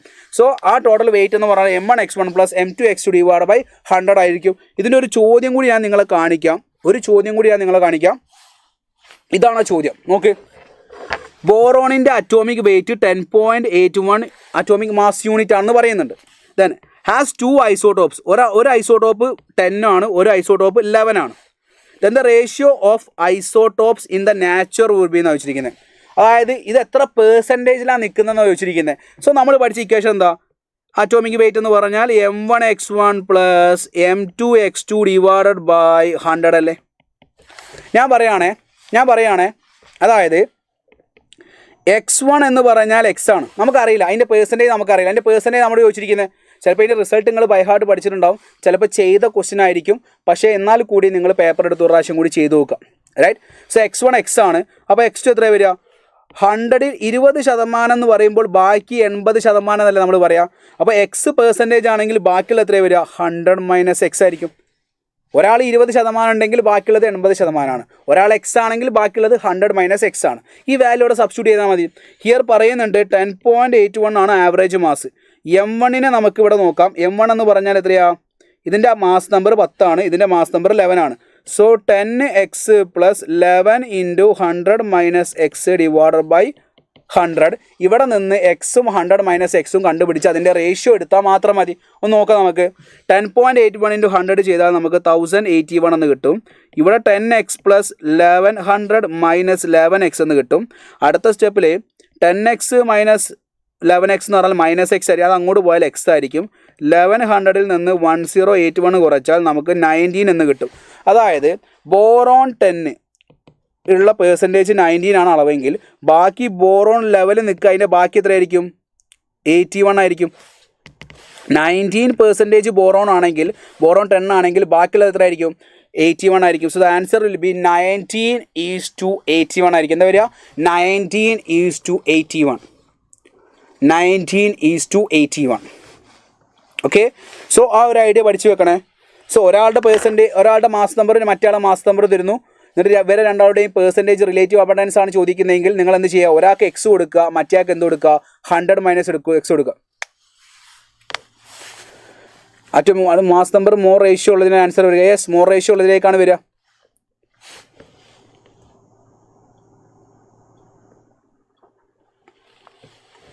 അതെ, പക്ഷേ നമ്മൾ പറയേണ്ടത് എക്സാക്ട്ലി റേഷ്യോ എടുക്കുന്ന സമയത്ത് ഈ ഒരു സാധനം മാറിപ്പോകരുത്. എക്സാക്റ്റ് വാല്യൂസ് കിട്ടണം. അതുകൊണ്ടാണ് നമ്മൾ ഈ ഒരു മെത്തേഡ് ഫോളോ ചെയ്യുന്നത്. കാരണം കൂടുതൽ ആരാണോ കൂടുതൽ പെർസെൻറ്റേജ് ഉള്ളത് അയാളുടെ വാല്യൂവിനോട് അപ്രോക്സിമേറ്റ് ആയിട്ടേക്കും വരിക. ഇതിൽ ആരാണ് കൂടുതൽ എന്നുള്ള കാര്യം ഒന്നും പറയുന്നില്ലല്ലോ. സോ അതാണ് അതിൻ്റെ വ്യത്യാസം. ഓക്കെ, ഇത് തിരിഞ്ഞു പോവാതെ ശ്രദ്ധിക്കണം. Very careful. 19:81 ആണ് ആൻസർ. 81:19 അല്ല. ഓക്കെ, ക്ലിയർ ആണല്ലോ? ഓക്കെ, ദെൻ നെക്സ്റ്റ് ഏറ്റവും ഇമ്പോർട്ടൻറ്റ് റിലേഷൻ ആണ് mass energy relation. So Einstein showed that mass is another form of energy. അതായത് ഐൻസ്റ്റീൻ പറയുന്നുണ്ട് മാസ് എന്ന് പറഞ്ഞിരിക്കുന്നത് അനദർ ഫോം ഓഫ് എനർജിയാണ്. And mass energy can be converted in to another form of energy. Mass energy equivalence ആണ് എന്ത്? Is equal to MC². അതായത് മാസിന് equivalent ആയിട്ട് energy ഉണ്ട്, എനർജിക്ക് ഇക്വലൻ്റ് ആയിട്ട് മാസ് ഉണ്ട്. നിങ്ങൾ ഡുവൽ നാച്ചർ ഓഫ് മാറ്റർ റേഡിയേഷനിൽ പഠിക്കുന്നുണ്ട്. നമ്മൾ പഠിക്കുന്നുണ്ട് എന്ത്? ഈ വരുന്ന ഫോട്ടോണിൻ്റെ എനർജി Hν ആണെന്ന് പഠിക്കുന്നുണ്ട്. ഈ Hν കറസ്പോണ്ടിങ് ആയിട്ടുള്ള മാസ് എന്ന് പറയുന്ന സമയത്ത് Hν ഈക്വൽ ടു MC² ചെയ്ത് നമ്മൾ M ഈക്വൽ ടു Hν/c² എന്ന് പറയാറില്ലേ? അപ്പോൾ അതായത് എനർജിക്ക് ഇക്വലൻ്റ് ആയിട്ട് നിങ്ങൾക്ക് മാസ് എടുക്കാൻ പറ്റും, മാസിന് ഇക്വലൻ്റ് ആയിട്ട് എന്തും എടുക്കാൻ പറ്റും? എനർജിയും എടുക്കാൻ പറ്റും എന്നുള്ള കാര്യം മനസ്സിലാക്കി വെക്കുക. ഓക്കെ, എനർജിക്ക് ഇക്വലൻ്റ് ആയിട്ട് മാസും ഉണ്ട്, മാസിന് ഇക്വലൻ്റ് ആയിട്ട് എനർജിയും ഉണ്ട്. ക്ലിയർ ആണല്ലോ മക്കളെ? യെസ്. സോ നിങ്ങൾ നോക്ക്, the energy equivalence of 1 atomic mass unit. 1 atomic mass യൂണിറ്റിൻ്റെ എനർജി ഇക്വലൻ്റ് വരിക ബൈ 100 എവിടെ പോയിരുന്നു? ആ 100 ഇപ്പുറത്ത് കൊണ്ട് മൾട്ടിപ്ലൈ ചെയ്താൽ 10.81 100 മൾട്ടിപ്ലൈ ചെയ്താൽ അത് 1081 ആയിട്ട് മാറും. ഓക്കെ, സോ നിങ്ങളോട് ഫസ്റ്റ് ചോദിച്ചത് energy equivalence of 1 atomic mass unit ആണ്. ഇത് നീറ്റിന് ചോദിച്ച ചോദ്യമാണ്. അതുകൊണ്ട് തന്നെ വളരെ കെയർഫുൾ ആയിട്ട് നിങ്ങൾ നോക്കണം. 1 അറ്റോമിക് മാസ് യൂണിറ്റിൻ്റെ എനർജി എത്രയാണ് കിട്ടുക? ഓക്കെ, 1 അറ്റോമിക് മാസ് യൂണിറ്റിൻ്റെ എനർജി, ആ എനർജി ഇക്വലൻ്റ് അല്ലേ? ആ എനർജി ഇക്വലൻ്റ് അവിടെ നിൽക്കട്ടെ. അതിന് മുന്നേ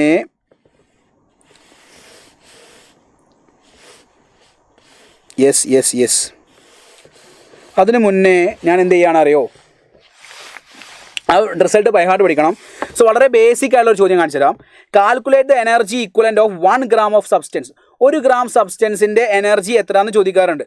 അതായത് നമ്മൾ പഠിച്ചിട്ടുണ്ട് എനർജിക്ക് ഇക്വലൻ്റ് ആയിട്ട് മാസ് ഉണ്ട്, മാസിന് ഇക്വലൻ്റ് ആയിട്ടുള്ള എനർജി ഉണ്ട്. അപ്പോൾ ഞാൻ പറയുകയാണ് ഈ 1 gram സബ്സ്റ്റൻസിന് കറസ്പോണ്ടിങ് ആയിട്ടുള്ള എനർജി എത്രയാണ്? ഈ ടൈപ്പ് സംഭവം ഇപ്പോൾ ചെയ്യിപ്പിക്കാൻ പോകുന്നത് നിർബന്ധമായിട്ടും പഠിക്കണം. ഇത് നീറ്റിന് ചോദിച്ചിട്ടുണ്ട്. ഓക്കെ, അതുകൊണ്ട് നിങ്ങൾ ശ്രദ്ധിക്കുക. എന്താ പറയാൻ പോകുന്നത്? 1 gram സബ്സ്റ്റൻസിന് കറസ്പോണ്ടിങ് ആയിട്ടുള്ള എനർജി എത്രയാണ്? അപ്പോൾ നമ്മൾ പറയും ഈസ് ഈക്വൽ ടു MC². നമുക്കറിയുന്നത് ഐൻസ്റ്റീൻ്റെ എനർജി മാസ് ഇക്വലൻസ് അല്ലേ ഉള്ളൂ. Is equal to MC². What is M here? M എന്ന് പറഞ്ഞാൽ 10⁻³ അല്ലേ? 1 gram എന്ന് പറഞ്ഞാൽ കിലോഗ്രാമിലേക്ക് മാറ്റുമ്പോൾ 10⁻³ ദെൻ C എന്ന് പറഞ്ഞാൽ എത്രയാ? What is C here? C എന്ന് പറഞ്ഞാൽ സ്പീഡ് 3 × 10⁸ ഹോൾ² എന്ന് വരും. റൈറ്റ്. സോ അടുത്ത സ്റ്റെപ്പിൽ 10⁻³ ഇൻറ്റു 3ൻ്റെ സ്ക്വയർ 9 വരും, 10⁸ സ്ക്വയർ 10⁻16 വരും. ആൻസർ വിൽ ബി 9 × 10⁻13 ജൂൾ എന്ന് വരും. So 9 × 10⁻13 joule is the right answer. Option 3 ആയിരിക്കും കറക്റ്റ്. അപ്പോൾ 2021 22 വന്ന നീറ്റിൻ്റെ ചോദ്യം ഞാൻ കാണിച്ചു തരാം. നോക്കുക. യെസ്, 1 gram സബ്സ്റ്റൻസിനാണ് നമ്മൾ ഇത്ര പറഞ്ഞതെങ്കിൽ ഞാൻ നിങ്ങളോട് ചോദിക്കട്ടെ, 1 gram സബ്സ്റ്റൻസ് ഇത്രയാണെങ്കിൽ 0.5 gram സബ്സ്റ്റൻസിന് എത്രയായിരിക്കും? 0.5 gram സബ്സ്റ്റൻസിന് എത്രയായിരിക്കും? നിങ്ങൾ പറയാൻ പറ്റുമോ? 1 gram സബ്സ്റ്റൻസ് നിങ്ങൾ ചെയ്ത മെത്തേഡ് ഓക്കെ, 10⁻³ ഇൻറ്റു 3 × 10⁸8 ഹോൾ² ആണെങ്കിൽ 0.5 gram സബ്സ്റ്റൻസിന് എത്രയാണ് കിട്ടുക? എങ്ങനെ ചെയ്യാം? നിങ്ങൾ ചെയ്ത് നോക്കൂ. 0.5 gram സബ്സ്റ്റൻസ് എത്രയാണ് കിട്ടുക? വേഗം പറ. 0.5 gram സബ്സ്റ്റൻസ് ആവുന്ന സമയത്ത് ഈസ് ഈക്വൽ ടു എമ്മിന് എത്ര കൊടുക്കണം? 0.5 × 10⁻³ 3 × 10⁸8ൻ്റെ സ്ക്വയർ എടുക്കുമ്പോൾ 9 × 10⁻6 എന്ന് കിട്ടും, 16 എന്ന് കിട്ടും. സോ 9 × 0.5. What is 9 × 0.5? 4.5 അല്ലേ വരിക?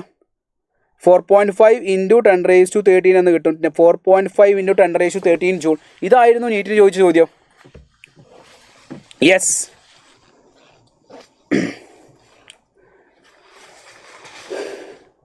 ഓക്കെ, യെസ്, ഓൾമോസ്റ്റ് എല്ലാവരും ആൻസർ ചെയ്യുന്നുണ്ട്. That's very good. ഈ ഒരു ചോദ്യം നിങ്ങൾക്ക് ആൻസർ ചെയ്യാൻ പറ്റുന്നുണ്ടെങ്കിൽ you are on the right track. പഠിച്ച കാര്യങ്ങളൊക്കെ ഓർമ്മയുണ്ട്, ചെയ്യാൻ പറ്റുന്നുണ്ടെന്നുള്ളൊരു കാര്യം നിങ്ങൾ മനസ്സിലാക്കി വെക്കുക. That's very good. Yes, okay ആണല്ലോ. Hi AD JB from Rajasthan. Rajasthan എന്നാണ് നിങ്ങൾ നിൽക്കുന്നതെന്ന് കുട്ടികളോട് പറയാനാണോ ഉദ്ദേശിച്ചതെങ്കിൽ ഞാൻ പറയാം, ജാബിർ സാർ രാജസ്ഥാനിലാണെന്ന്. Okay, hello JB from studio.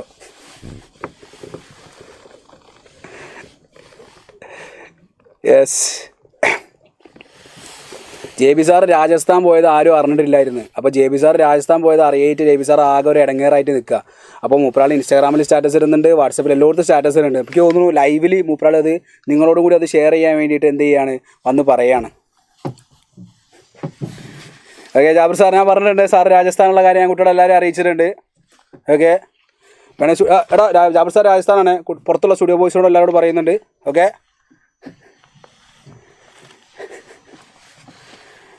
Yes. Okay listen. So നിങ്ങൾ അടുത്ത് നോക്കുക. അതായത് ഇപ്പോൾ 1 gram സബ്സ്റ്റൻസിൻ്റെ ഐഡിയ കിട്ടിയേ, 1 gram സബ്സ്റ്റൻസിൻ്റെ ഐഡിയ കിട്ടിയേ. ദെൻ ഇത് 2020 നീറ്റിൽ ചോദിച്ച ചോദ്യമാണ്. 2020 നീറ്റിൽ വന്ന ചോദ്യമാണ്.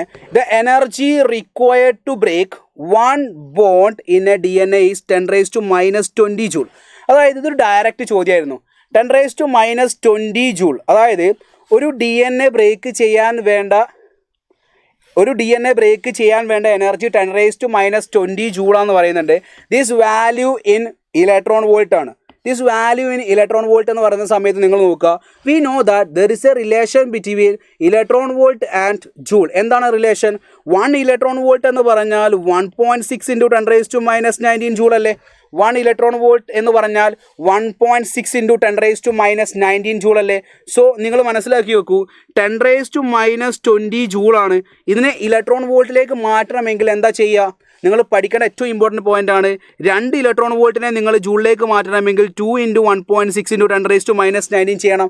നിങ്ങൾ 2 ജൂളിനെ ഇലക്ട്രോൺ വോൾട്ടിലേക്ക് മാറ്റുകയാണെങ്കിൽ 2 / 1.6 × 10⁻⁻19 ചെയ്യണം. ഓക്കെ, ഇലക്ട്രോൺ വോൾട്ടിനെ ജൂളാക്കി മാറ്റാൻ എന്ത് ചെയ്യണം? ഇൻറ്റു 1.6. 2 ഇലക്ട്രോൺ വോൾട്ട് എന്ന് പറഞ്ഞാൽ 2 × 1.6 × 10⁻⁻19 ജൂളാണ്. ജൂളിനെ ഇലക്ട്രോൺ വോൾട്ട് ആക്കണമെങ്കിൽ ഡിവൈഡഡ് ബൈ 1.6 × 10⁻⁻19 ചെയ്യണം എന്നുള്ള കാര്യം ഓർത്ത് വെക്കുക. അപ്പോൾ ഈ ചോദ്യം എങ്ങനെ ചെയ്യാം? അതായത് 10⁻⁻20 ജൂളാണ്. അതിനെ ഇലക്ട്രോൺ വോൾട്ട് ആക്കണമെങ്കിൽ എന്ത് ചെയ്യണം? ഡിവൈഡഡ് ബൈ, ഇലക്ട്രോൺ വോൾട്ടിലേക്ക് ആക്കണമെങ്കിൽ ഡിവൈഡഡ് ബൈ 1.6 × 10⁻⁻19 ചെയ്യണം. സോ ഇതൊന്ന് ചെയ്ത് നോക്ക് നിങ്ങൾ. അപ്പോൾ നമ്മൾ ചെയ്യുന്ന സമയത്ത് 10⁻⁻20 ഇൻറ്റു 10⁻⁻19 മുകളിൽ പോകുമ്പോൾ +19 ആയിരിക്കും, ഡിവൈഡഡ് ബൈ 1.6 വരും. സോ 10⁻⁻1 ഡിവൈഡ് ബൈ 1.6 വരും. അടുത്ത സ്റ്റെപ്പിൽ നമുക്ക് എന്ത് ചെയ്യാം? 10 ഡിവൈഡഡ് ബൈ 1.6, അതായത് 1/1.6. ഓപ്ഷൻ നോക്കുമ്പോൾ നിങ്ങൾ നോക്കുക, എല്ലാം 0.66, 0.6, 0.06 അങ്ങനെ കിടക്കുന്നത്. അപ്പോൾ 1/1.6 എന്ന് പറഞ്ഞാൽ 0.6 ആണ്. ഇൻറ്റു 10⁻⁻1 ആണ്. ഒരു പോയിന്റ് ഇങ്ങോട്ട് മാറ്റി കൊടുത്താൽ 0.06. ഓപ്ഷൻ 3 ആണ് ആൻസറിലേക്ക് എത്തുക. Yes, option 3. ഇത് ചെയ്യുന്ന സമയത്ത് വളരെ ബേസിക് ആയിട്ട് നിങ്ങൾ ശ്രദ്ധിക്കേണ്ടത് കാൽക്കുലേഷൻ ആണ്. ഈ ചെയ്യുന്ന കാൽക്കുലേഷൻ ചെറുതായിട്ട് അങ്ങോട്ടോ ഇങ്ങോട്ടോ മാറിയാൽ ആൻസർ തെറ്റും. എക്സാം ആളിൽ നീറ്റിന് ചോദിച്ച ചോദ്യമാണിത്. ഓക്കെ, സോ ചെയ്യുന്ന സമയത്ത് വളരെ കെയർഫുൾ ആയിരിക്കണം. ഇങ്ങനത്തെ സില്ലി മിസ്റ്റേക്സ് ഉണ്ടാക്കാൻ പാടില്ല. എന്താ ചോദ്യം? ഇലക്ട്രോൺ വോൾട്ടിനെ ജൂളിലേക്ക് മാറ്റാൻ അല്ലെങ്കിൽ ജൂളിനെ ഇലക്ട്രോൺ വോൾട്ടിലേക്ക് മാറ്റുക എന്നുള്ളൊരു ഡയറക്റ്റ് ചോദ്യമാണ് ചോദിച്ചിരിക്കുന്നത്.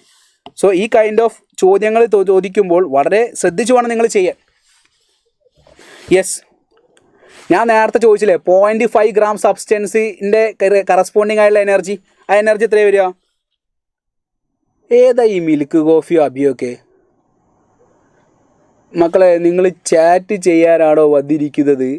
ചാറ്റ് ചെയ്യാൻ വന്നിരിക്കുന്ന മിൽക്ക് കോഫിക്കും അബിക്കും ഞാനൊരു കട്ടൻ ചായ എടുത്ത് അണ്ണാക്കിൽ തിരികെ തരട്ടെ.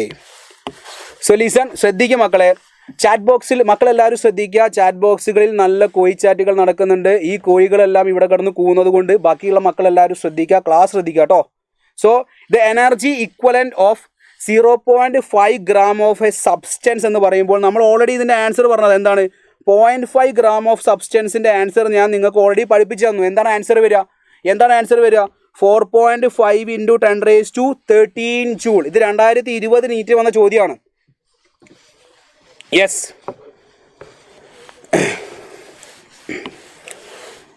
യെസ്, ക്ലിയർ ആണല്ലോ.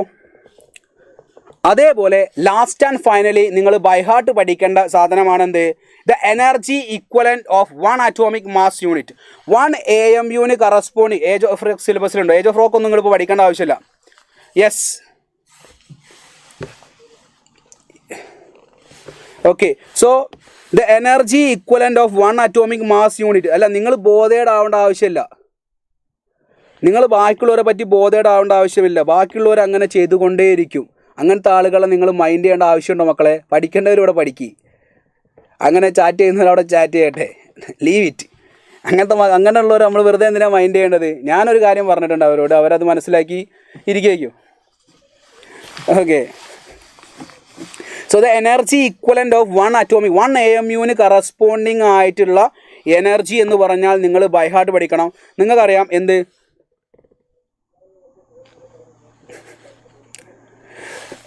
മോനെ മോനെ ആദ്യമല്ലേ വീട്ടിലുള്ള സംസാരങ്ങൾ കാര്യങ്ങളൊക്കെ ഒന്ന് ശ്രദ്ധിച്ചാൽ ഈ ഒരു ഭാഷ മോന് മാറ്റാൻ പറ്റും. സോ ഫസ്റ്റ് ഓഫ് ഓൾ ഞാനിതൊരു പബ്ലിക് പ്ലാറ്റ്ഫോം ആയതുകൊണ്ട് ഒന്നും പറയുന്നൊന്നുമില്ല. മോൻ അത് മനസ്സിലാക്കിയെടുക്കുക. മോൻ ഇവിടെ കിടന്ന് ബാക്കിയുള്ള കുട്ടികളെ ബുദ്ധിമുട്ടാക്കാതിരുന്നാൽ നല്ലതായിരിക്കും എന്നൊരു റെക്കമെൻഡേഷൻ പറഞ്ഞു എന്നുള്ളൂ കേട്ടോ. ഓക്കെ, സോ ഗായ്സ് നിങ്ങളിവിടെ ക്ലാസ് ശ്രദ്ധിക്കുക. പറയാനുള്ളവരെന്തെല്ലാവരും പറഞ്ഞോട്ടെ, നിങ്ങൾ മൈൻഡ് ചെയ്യേണ്ട ആവശ്യമില്ല. ഓക്കെ, സോ ഇത് energy equivalent of 1 atomic mass unit എന്ന് പറയുന്ന സമയത്ത് ഒരു 1 അറ്റോമിക് മാസ് യൂണിറ്റ് 1 AMU എന്ന് പറയുന്ന സമയത്ത് അത് ഓരോരുത്തരുടെ വീട്ടിലുള്ള ക്യാരക്ടറാണ്, വീട്ടിലുള്ള പ്രകടനം കാണിക്കുന്ന സ്വഭാവമാണ് പുറത്ത് കാണിക്കുക. സോ നിങ്ങൾ അതിനെപ്പറ്റി ബോധേടാക്കേണ്ട ആവശ്യമില്ല. Okay, so 1 atomic mass unit എന്ന് പറയുന്ന സമയത്ത് നിങ്ങൾ മനസ്സിലാക്കി വെക്കുക എന്ത് 1 atomic mass unit 1 atomic mass unit എന്ന് പറയുന്ന സമയത്ത് നിങ്ങൾ നോക്കുക 1 അറ്റോമിക് മാസ് യൂണിറ്റിൻ്റെ ആൻസർ 1.6 × 10⁻27 കിലോഗ്രാം എന്നുള്ള കാര്യങ്ങൾക്ക് അറിയാലോ. സോ 1 അറ്റോമിക് മാസ് യൂണിറ്റിൻ്റെ ആൻസർ 1 AMU എന്ന് പറഞ്ഞാൽ 1.6 × 10⁻27 കിലോഗ്രാം ആണ് അല്ലേ. അപ്പോൾ അതിന് കറസ്പോണ്ടിങ് ആയിട്ടുള്ള എന്ത് എനർജി കണ്ടുപിടിക്കുന്ന സമയത്ത് നിങ്ങളിത് മനസ്സിലാക്കി വെക്കേണ്ട കാര്യത്രയേ ഉള്ളൂ. 1 അറ്റോമിക് മാസ് യൂണിറ്റിന് കറസ്പോണ്ടിങ് ആയിട്ടുള്ള എനർജി എന്ന് പറഞ്ഞാൽ നമ്മളത് ഇലക്ട്രോൺ വോൾട്ടിലേക്ക് കൊണ്ടുവരുമ്പോൾ നിങ്ങൾ ഈ റിസൾട്ട് ബൈ ഹാർട്ട് പഠിക്കണം. ഈ റിസൾട്ട് നിങ്ങൾ ബൈ ഹാർട്ട് പഠിക്കണം. അതായത് 931.5 മെഗാ ഇലക്ട്രോൺ വോൾട്ട്. എന്താണ് 931.5 മെഗാ ഇലക്ട്രോൺ വോൾട്ട് ആണ് 1 AMUന് കറസ്പോണ്ടിങ് ആയിട്ടുള്ള energy. You have to by heart this result. എന്താണ് 931.5 മെഗാ ഇലക്ട്രോൺ വോൾട്ട്. എന്താ മക്കളെ, ഒരു AMUന് കറസ്പോണ്ടിങ് ആയിട്ടുള്ള എനർജി എന്ന് പറഞ്ഞാൽ 931.5 mega electron volt. Okay, so answer എന്ന് പറഞ്ഞാൽ ഒരു അറ്റോമിക് മാസ് യൂണിറ്റിന് കറസ്പോണ്ടിങ് ആയിട്ടുള്ള എനർജി എന്ന് പറഞ്ഞാൽ 931.5 മെഗാ ഇലക്ട്രോൺ വോൾട്ട്.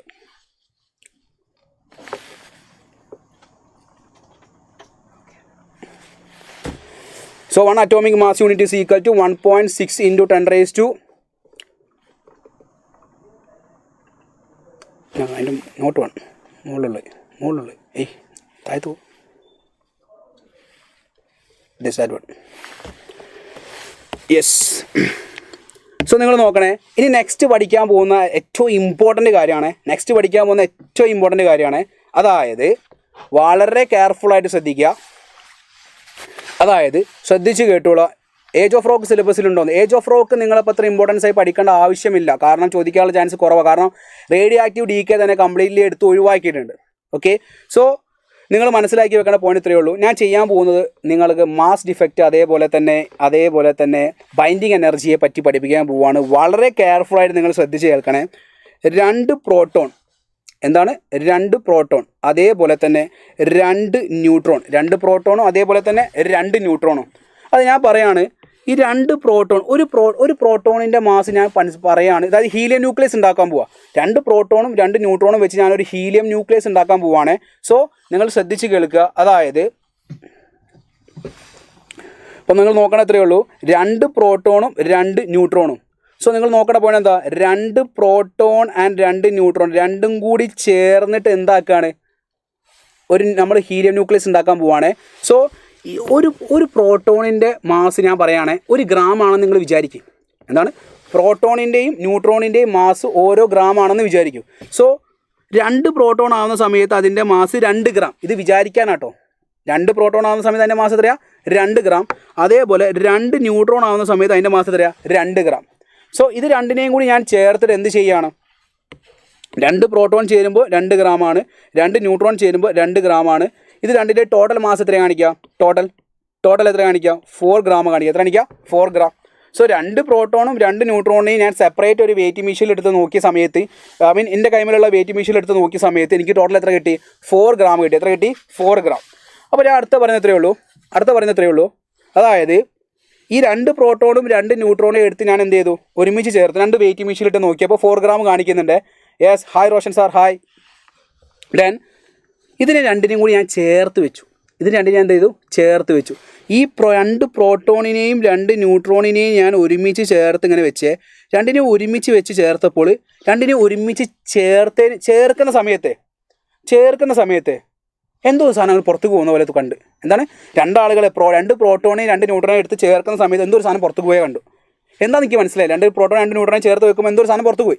അപ്പോൾ ഞാൻ പറയുകയാണ്, അതിന് ശേഷം ഞാൻ എന്ത് ചെയ്തു, ഈ 2 പ്രോട്ടോണിനെ 2 ന്യൂട്രോണെ എടുത്തിട്ട് എന്ത് ചെയ്തു, ഞാൻ വെയിറ്റ് നോക്കിയപ്പോഴേ 3.75 ഗ്രാമേ കാണിക്കുന്നുള്ളൂ. 3.75 ഗ്രാമേ കാണിക്കുന്നുള്ളൂ. ശരിക്കും 2 പ്രോട്ടോണിനെയും 2 ന്യൂട്രോണെയും സെപ്പറേറ്റ് ആയിട്ട് ഞാൻ ഹാങ് ചെയ്തപ്പോൾ എനിക്ക് നോക്കിയപ്പോൾ എനിക്ക് 4 ഗ്രാം കാണിക്കുന്നുണ്ട്. പക്ഷേ ഇതിനെ ഞാൻ രണ്ടും കൂടി ചേർത്ത് വെച്ചപ്പോൾ 3.75 ഗ്രാമേ ഉള്ളൂ. ബാക്കിയെടുത്ത് പോയി. ബാക്കിയുള്ളത് എത്രയാണ്? 0.25 ഗ്രാം കാണാനില്ല. എത്രയാണ്? 0.25 ഗ്രാം കാണാനില്ല. What happened? എന്ത് സംഭവിച്ചു? നിങ്ങൾ പറ, എന്ത് സംഭവിച്ചു? ഇപ്പോൾ 2 പ്രോട്ടോണും 2 ന്യൂട്രോണും ഒരുമിച്ച് ചേരുന്ന സമയത്ത് കംപ്ലീറ്റ് 4 ഗ്രാം കിട്ടണമായിരുന്നു. പക്ഷേ ഇവിടെ 2 ചേരുന്ന സമയത്ത് 4 ഗ്രാം കിട്ടണമായിരുന്നു. പക്ഷെ നോക്കിയപ്പോൾ 3.75 ഉള്ളൂ. 0.25 ഗ്രാം കാണുന്നില്ല. എന്താ സംഭവിച്ചേ? What happened? 0.25 അവിടെ കാണുന്നില്ല. അപ്പോൾ നമ്മളിങ്ങനെ ആലോചിച്ച് എന്തോ സംഭവിച്ചിട്ടുണ്ടല്ലേ. അപ്പോൾ ഈ 0.25 ഗ്രാം നമ്മളിങ്ങനെ ചേർക്കുന്ന സമയത്ത് എന്തോ ഒരു സംഭവം പുറത്ത് പോകുന്നുണ്ടല്ലോ, എന്തോ ഒരു എനർജി, എന്തോ ഒരു സംഭവം പുറത്ത് പോയാൽ നമ്മൾ കണ്ടിട്ടുണ്ട്. യെസ്. അപ്പോൾ ഞാൻ എന്ത് ചെയ്യാറിയോ, ഞാൻ അതിന് ശേഷം എന്ത് ചെയ്തു അറിയോ, ഈ ഒരു സാധനത്തിനല്ലേ കുറച്ച് എനർജി കൊടുത്തിട്ട് ഈ ന്യൂക്ലിയസ് ഞാൻ ബ്രേക്ക് ചെയ്തിട്ട് 2 പ്രോട്ടോണും 2 ന്യൂട്രോണും, ഓരോ ന്യൂട്രോണാക്കി മാറ്റാൻ പോവാം. ശ്രദ്ധിച്ചേ, പ്രോട്ടോണും ന്യൂട്രോണാക്കി മാറ്റാൻ പോവാം. സോ ഞാനിതിനെ പൊട്ടിച്ചു. ഞാനിതിനെ പൊട്ടിക്കാൻ വേണ്ടി കുറച്ച് ഡിസോസിയേറ്റ് ചെയ്യാൻ വേണ്ടി കുറച്ച് എനർജി കൊടുത്തിട്ടുണ്ട്. ഡിസോസിയേറ്റ് ചെയ്യാൻ വേണ്ടി ഞാൻ കുറച്ച് എനർജി കൊടുത്തിട്ടുണ്ട്.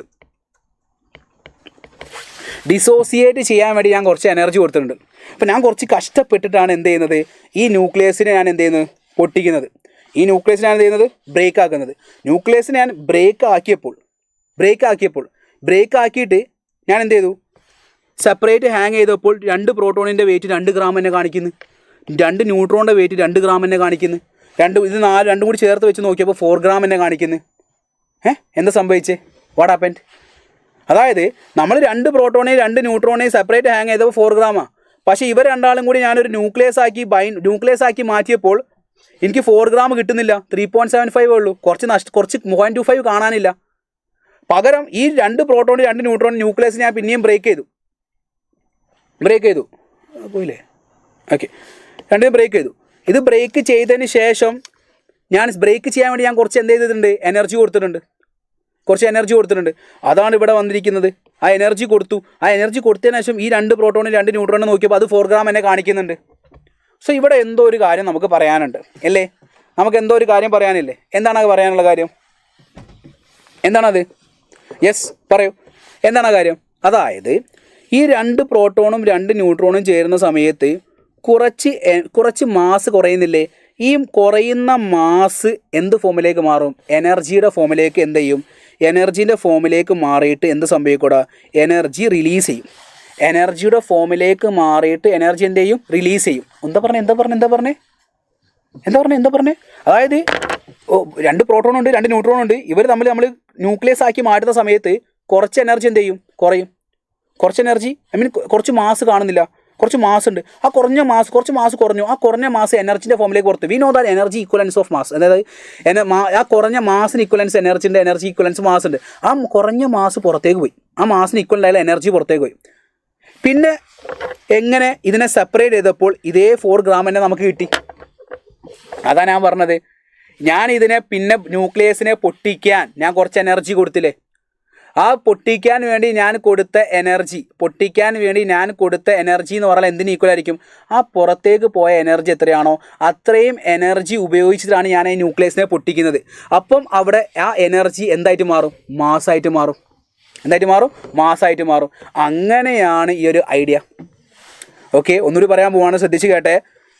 2 പ്രോട്ടോണും 2 ന്യൂട്രോണും ഒരുമിച്ച് ചേരുന്ന സമയത്ത് കുറച്ച് മാസ് കുറയും. ആ കുറഞ്ഞ മാസ് എനർജിൻ്റെ ഫോമിൽ റിലീസാവും.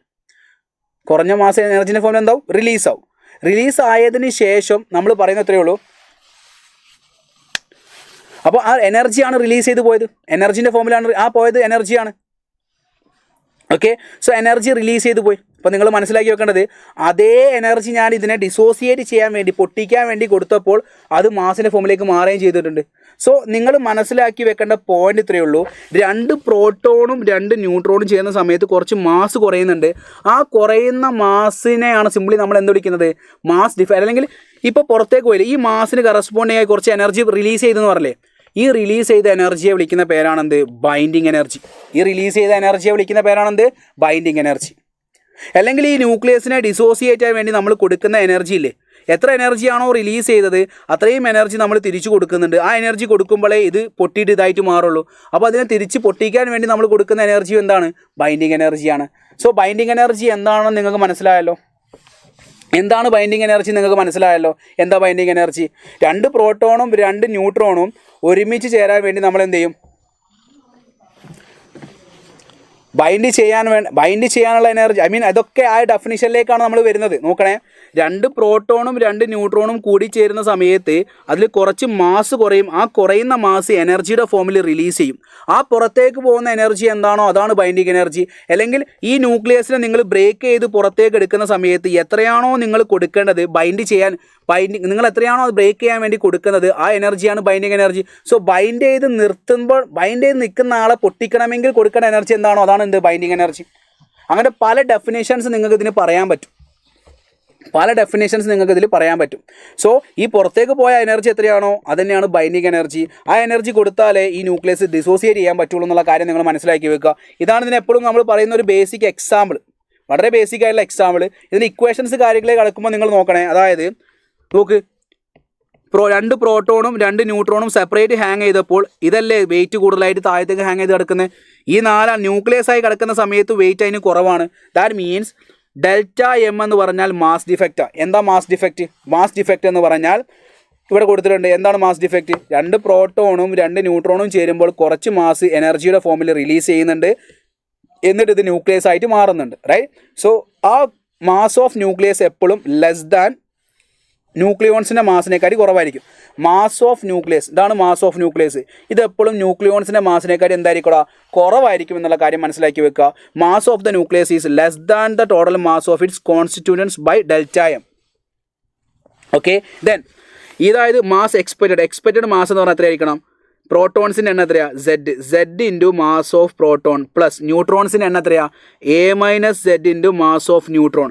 So ZMP plus A-Z into MN minus mass observed മാസാണ് വരിക. സോ മാസ് ഡിഫക്റ്റ് എന്ന് പറഞ്ഞാൽ ZMP എന്ന് പറഞ്ഞിട്ടുണ്ടെങ്കിൽ പ്രോട്ടോണിൻ്റെ മാസ് പ്ലസ് ന്യൂട്രോണിൻ്റെ മാസ് മൈനസ് നമുക്ക് കിട്ടിയ മാസ്, അതാണ് മാസ് ഡിഫക്റ്റ്.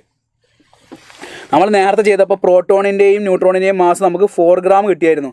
നമ്മൾ നോക്കിയപ്പോൾ എല്ലാം കൂടി ചേർത്ത് വെച്ചപ്പോൾ നമുക്ക് 3.75 ഗ്രാമേ കിട്ടിയിട്ടുള്ളൂ ഒബ്സർവ് ചെയ്തത്. സോ ദ ഡിഫറൻസ് എന്ന് പറഞ്ഞാൽ 0.25 ഗ്രാമാണ് അവിടുത്തെ മാസ് ഡിഫക്റ്റ്.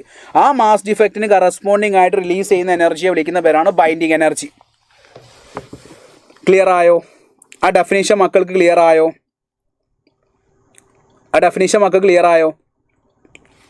യെസ്. അപ്പോൾ നിങ്ങൾ നോക്ക്, സോ ആ റിലീസ് ചെയ്യുന്ന എനർജി മാസിൻ്റെ ഫോമിൽ എനർജി പോകുന്നത് കൊണ്ട് ബൈൻഡിങ് എനർജി എന്ന് പറഞ്ഞാൽ delta M into C square. Binding energy എന്ന് പറഞ്ഞാൽ എന്താ വരിക? Delta M into C square. Binding energy എന്ന് പറഞ്ഞാൽ എന്താ വരിക? Delta M into C square. അപ്പോൾ ഞാൻ ചോദിക്കട്ടെ, മാസ് ഓഫ് റിയാക്റ്റൻ്റ് ആണോ മാസ് ഓഫ് പ്രൊഡക്റ്റ് ആണോ കൂടുതൽ? പറ. മാസ് ഓഫ് റിയാക്റ്റൻസ് ചേർന്ന് ന്യൂക്ലിയസ് ആയിട്ട് മാറുന്ന സമയത്ത് മാസ് ഓഫ് റിയാക്റ്റൻ്റ് ആണോ മാസ് ഓഫ് പ്രൊഡക്റ്റ് ആണോ കൂടുതൽ? പറയടാ, mass of reactance or mass of product ആണോ കൂടുതൽ? വേഗം പറ. ആരാ കൂടുതൽ വരിക? 2 പ്രോട്ടോണും 2 ന്യൂട്രോണും നിൽക്കുന്നു. ഇത് കൂടി ചേരുന്ന സമയത്ത് കുറച്ച് മാസ് നഷ്ടപ്പെടും, നമ്മൾ കുറേ നേരം പറഞ്ഞു. That means mass of reactants is greater than mass of product ആയിരിക്കും. Mass of reactants is greater than mass of product ആയിരിക്കും. Mass of reactants is greater than mass of product ആയിരിക്കും, അല്ലേ? ദെൻ അപ്പോൾ അതായത് ഇത് ജോയിൻ ചെയ്യുന്ന സമയത്ത് binding energy കൂടുതലായിരിക്കാം. കാരണം ബൈൻഡിങ് എനർജി കൂടുതൽ ആർക്ക എന്ന് പറയുമ്പോൾ ഇയാളെ പൊട്ടിക്കാൻ വേണ്ട എനർജി കൂടുതൽ ആർക്ക. ഇങ്ങനെ നിൽക്കുമ്പോഴാണോ ഇയാളെ പെട്ടെന്ന് മാറ്റി നിർത്താൻ പറ്റുക? ഇയാൾക്ക് കൂടി നിൽക്കുന്ന സമയത്ത് ഇയാൾക്ക് ബൈൻഡിങ് എനർജി എന്തായിരിക്കും? കൂടുതലായിരിക്കും. That means binding energy of product is greater than binding energy of reactance ആയിരിക്കും. ഒറ്റക്ക് നിൽക്കുന്ന ആളെ നമുക്ക് എന്തെങ്കിലും ചെയ്യേണ്ട ആവശ്യമുണ്ടോ? ഇല്ല. ദാറ്റ് മീൻസ് കൂടി നിൽക്കുന്ന ആളെ മാത്രമേ നമുക്ക് പിടിച്ച് താത്താൻ പറ്റുള്ളൂ. അതായത് കൂടി നിൽക്കുന്ന ആളെയാണ് നിങ്ങൾ എന്ത് ചെയ്യേണ്ടത്? ബ്രേക്ക് ചെയ്യേണ്ടി വരിക. സോ കൂടി നിൽക്കുന്ന ആൾക്ക് ബൈൻഡിങ് എനർജി കൂടുതലായിരിക്കും. So binding energy of product is greater than binding energy of reactant ആയിരിക്കും. അപ്പോൾ ബൈൻഡിങ് എനർജി കൂടുക എന്ന് പറഞ്ഞാൽ എന്ത് കൂടുതലാണ്? സ്റ്റെബിലിറ്റി കൂടുകയാണ്. ബൈൻഡിങ് എനർജി കൂടുക എന്ന് പറഞ്ഞാൽ എന്ത് കൂടാണ്? സ്റ്റെബിലിറ്റി കൂടാണ്. ബൈൻഡിങ് എനർജി കൂടുക എന്ന് പറഞ്ഞാൽ സ്റ്റെബിലിറ്റി കൂടുകയാണെന്നുള്ള കാര്യം മക്കൾ ഓർത്ത് വെക്കുക. ബൈൻഡിങ് എനർജി കൂടുക എന്ന് പറഞ്ഞാൽ എന്താ? സ്റ്റെബിലിറ്റി കൂടുകയാണ്. ഓക്കെ. സോ നിങ്ങൾ അതിൻ്റെ ഇക്വേഷൻ പഠിക്കണം. എന്താണ് ബൈൻഡിങ് എനർജി പറഞ്ഞാൽ delta M C square delta binding energy delta M into 931 mega electron volt. Mega electron വോൾട്ടിലേക്കാണ് നമുക്ക് പറയാൻ പറ്റുക. സോ ഈ റിലീസ് ചെയ്യുന്ന എനർജി എന്ന് പറഞ്ഞാൽ എന്താ? പ്രൊഡക്റ്റിൻ്റെ ബൈൻഡിങ് എനർജി മൈനസ് റിയാക്റ്റിൻ്റെ ബൈൻഡിങ് എനർജിയാണ്. ഈ റിലീസ് ചെയ്യുന്ന ബൈൻഡിങ് എനർജി എന്ന് പറഞ്ഞാൽ എന്താ? പ്രൊഡക്റ്റിൻ്റെ ബൈൻഡിങ് എനർജി മൈനസ് റിയാക്റ്റിൻ്റെ ബൈൻഡിങ് എനർജി. ഇവിടെ ക്യൂ വാല്യൂ നെഗറ്റീവ് ആണെങ്കിൽ ഇത് എൻഡോതെർമിക് റിയാക്ഷൻ എന്നും ക്യൂ വാല്യൂ പോസിറ്റീവ് ആണെങ്കിൽ എക്സോതെർമിക് റിയാക്ഷൻ എന്നും നിങ്ങൾ മനസ്സിലാക്കി വെക്കുക. അത് കെമിസ്ട്രിയിൽ നിങ്ങൾ പഠിക്കേണ്ട ഐഡിയ ആണ്. പ്രോബ്ലമാണ് ശരിക്കും ഇവിടെ ചോദിക്കുക. എപ്പോഴും ഇവിടെ ചോദ്യം വരുന്നത് പ്രോബ്ലമാറ്റിക് ആയിട്ടാണ്. ആ പ്രോബ്ലം ചെയ്യേണ്ട ഐഡിയ ഞാൻ പറയാൻ നോക്കിക്കേ.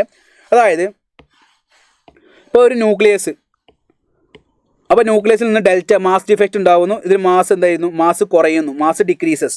So binding energy increases, stability. അതായത് മാസ് കുറയുമ്പോൾ ബൈൻഡിങ് എനർജി ഇൻക്രീസ് ചെയ്യുന്നു, സ്റ്റെബിലിറ്റി കൂടുന്നു. ഓക്കെ. സോ ഇതിൻ്റെ ഇക്വേഷൻ നോക്കണേ. Mass of reactants is greater than mass of product ആയിരിക്കും. സോ ഡെൽറ്റ എം എന്ന് പറഞ്ഞാൽ mass of reactants minus mass of product ആയിരിക്കും. ക്യൂ എന്ന് പറഞ്ഞാൽ delta M into 931 mega electron volt ആയിരിക്കും. Then binding energy of product minus binding energy of reactants ആണെങ്കിൽ binding energy product minus binding energy of reactance ആയിരിക്കും. Binding energy കൂടുക എന്ന് പറഞ്ഞാൽ stability കൂടുക എന്ന് പറയാൻ പറ്റും. പക്ഷേ ബൈൻഡിങ് എനർജി പെർ ന്യൂക്ലിയോൺ ആണ് അതിൻ്റെ സ്റ്റെബിലിറ്റി ഡിഫൈൻ ചെയ്യുന്നത്. ബൈൻഡിങ് എനർജി പെർ ന്യൂക്ലിയോൺസ് ആണ് അതിൻ്റെ സ്റ്റെബിലിറ്റി ഡിഫൈൻ ചെയ്യുന്നത്. അതിലേക്ക് നമ്മൾ കടക്കാൻ പോകുന്നേ ഉള്ളൂ.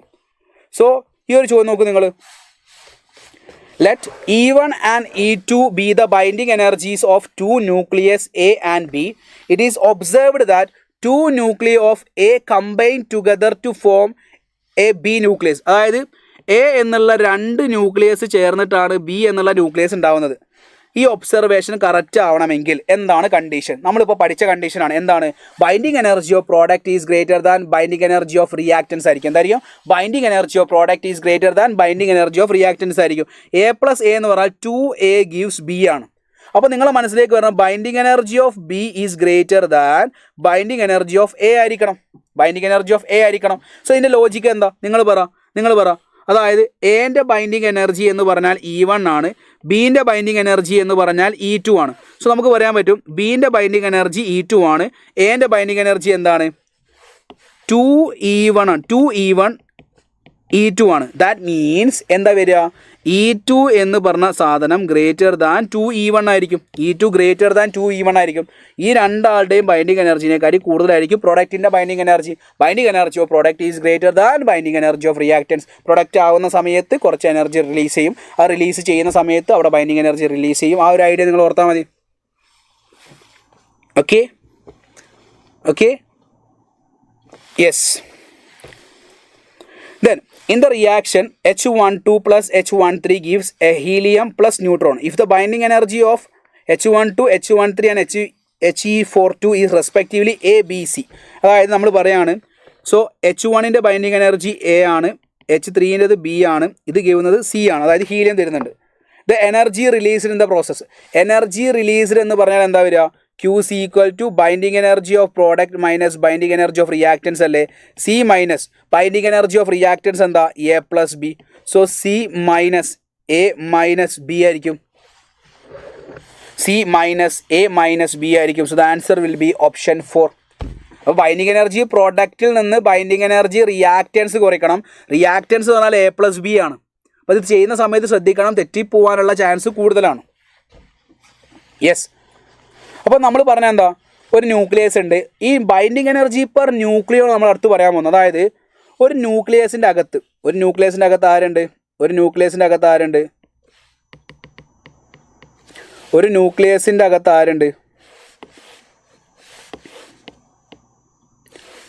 ഒരു ന്യൂക്ലിയസിൻ്റെ അകത്ത് ആരുണ്ട്? ഒരു ന്യൂക്ലിയസിനകത്ത് ന്യൂക്ലിയോൺസ് ഉണ്ടല്ലേ, പ്രോട്ടോണും ന്യൂട്രോൺസും ഉണ്ട്. സോ ഇതിൽ നിന്ന് ഒരാളെ പുറത്തെടുക്കാൻ വേണ്ടി ഞാൻ കൊടുക്കേണ്ട, നുള്ളിയെടുക്കാൻ വേണ്ടി ഞാൻ കൊടുക്കേണ്ട എനർജിയാണ് ബൈൻഡിങ് എനർജി പെർ ന്യൂക്ലിയോൺ. വളരെ സിമ്പിളായിട്ട് ഡെഫിനിഷൻ ഓർത്താൽ മതി. ഒരു ന്യൂക്ലിയസിൻ്റെ അകത്ത് നിന്ന് ഒരു ന്യൂട്രോണിനെയോ ഒരു പ്രോട്ടോണിനെയോ ഞാൻ അതിൽ നിന്ന് നുള്ളിയെടുക്കുക അല്ലെങ്കിൽ പിടിച്ചെടുക്കുക, അതിനെ മാത്രം. ശരിക്കും ഇത് നമ്മൾ കൈ കൊണ്ടൊന്നും ചെയ്യുന്നതല്ല കേട്ടോ, അതൊന്നും ജസ്റ്റ് മനസ്സിലാക്കണേ. ഒന്നും നമ്മൾ അങ്ങനെ ചിന്തിക്കാൻ പാടില്ല, മെക്കാനിക്സ് ആയിട്ട് കണക്ട് ചെയ്യാനേ പാടില്ല. ഒരു പ്രോട്ടോണിനെയോ ഒരു ന്യൂട്രോണിനെയോ അതിനുള്ളിൽ നിന്ന് പിടിച്ചെടുക്കാൻ വേണ്ടി ഞാൻ കൊടുക്കേണ്ട എനർജിയാണ് എന്ത്? Binding energy per nucleon. So binding energy per nucleon കൂടുതലാണെന്ന് പറയുന്ന അർത്ഥം എന്താ?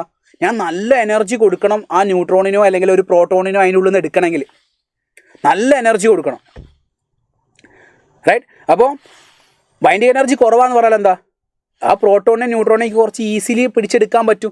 ബൈൻഡിങ് എനർജി പെർ ന്യൂക്ലിയോൺ കൂടുതലെന്ന് പറഞ്ഞാൽ ഞാൻ നല്ല മെനക്കെടണം എന്തിന്? അതിൻ്റെ ഉള്ളിൽ നിന്ന് ഒരു പ്രോട്ടോണിനെ ന്യൂട്രോണിനെ പുറത്തെടുക്കാൻ വേണ്ടിയിട്ട്. സോ ഇപ്പോൾ നമ്മൾ പറയുന്നത് ബൈൻഡിങ് എനർജി പെർ ന്യൂക്ലിയോണിന് ഒരു ഈസി ഇക്വേഷൻ ഉണ്ട്. അതായത് നമുക്കറിയാം what is binding energy per nucleon. Binding energy per nucleon എന്ന് പറഞ്ഞാൽ binding energy per mass number ആണ് binding energy per nucleon. Binding energy per nucleon എന്ന് പറഞ്ഞാൽ എന്താ? Binding energy per mass number ആണ്. സോ ബൈൻഡിങ് എനർജി എന്ന് പറഞ്ഞാൽ നമുക്ക് പറയാൻ പറ്റും binding energy per nucleon into mass number ആണ്. Binding energy per nucleon into mass number. Binding energy per nucleon into mass number ആണ് ബൈൻഡിങ് എനർജി, റൈറ്റ്? സോ നിങ്ങൾ നോക്കേണ്ട പോയിന്റ് ഇത്രയേ ഉള്ളൂ. ഇവിടെ A1 ആണ് എന്ത്? ഇതിൻ്റെ മാസ് നമ്പർ. അപ്പോൾ നിങ്ങൾക്ക് ബൈൻഡിങ് എനർജി നമുക്കറിയാം, binding energy of product, binding energy എന്ന് പറഞ്ഞാൽ എന്താ? Binding energy of product minus binding energy of reactance അല്ലേ? സോ നിങ്ങൾ പറ, ഇവിടെ ബൈൻഡിങ് എനർജി പറഞ്ഞേ, ഇവിടെ ഓരോരുത്തരുടെയും ബൈൻഡിങ് എനർജി പറഞ്ഞേ, ഓരോരുത്തരുടെയും ബൈൻഡിങ് എനർജി എന്താ വരിക? പറ നിങ്ങൾ. ഇയാളെ ബൈൻഡിങ് എനർജി എന്ന് പറഞ്ഞാൽ binding energy per nucleon into അതിൻ്റെ മാസ് നമ്പർ. ഇയാളെ ബൈൻഡിങ് എനർജി എന്താ വരിക? Binding energy of nucleon into അതിൻ്റെ മാസ് നമ്പർ. ഇതിൻ്റെ ബൈൻഡിങ് എനർജി എത്ര വരിക? Binding energy per nucleon into അതിൻ്റെ മാസ് നമ്പർ. ഇതിൻ്റെ ബൈൻഡിങ് എനർജി എത്ര വരിക? Binding energy of nucleon into അതിൻ്റെ mass number. So what is Q value? Q എന്ന് പറഞ്ഞാൽ binding energy of product minus binding energy of reactants ആണ്. എന്താണ്? Binding energy of product minus binding energy of reactants ആണ്. ഇതാണ് product. So എന്ത് വരും?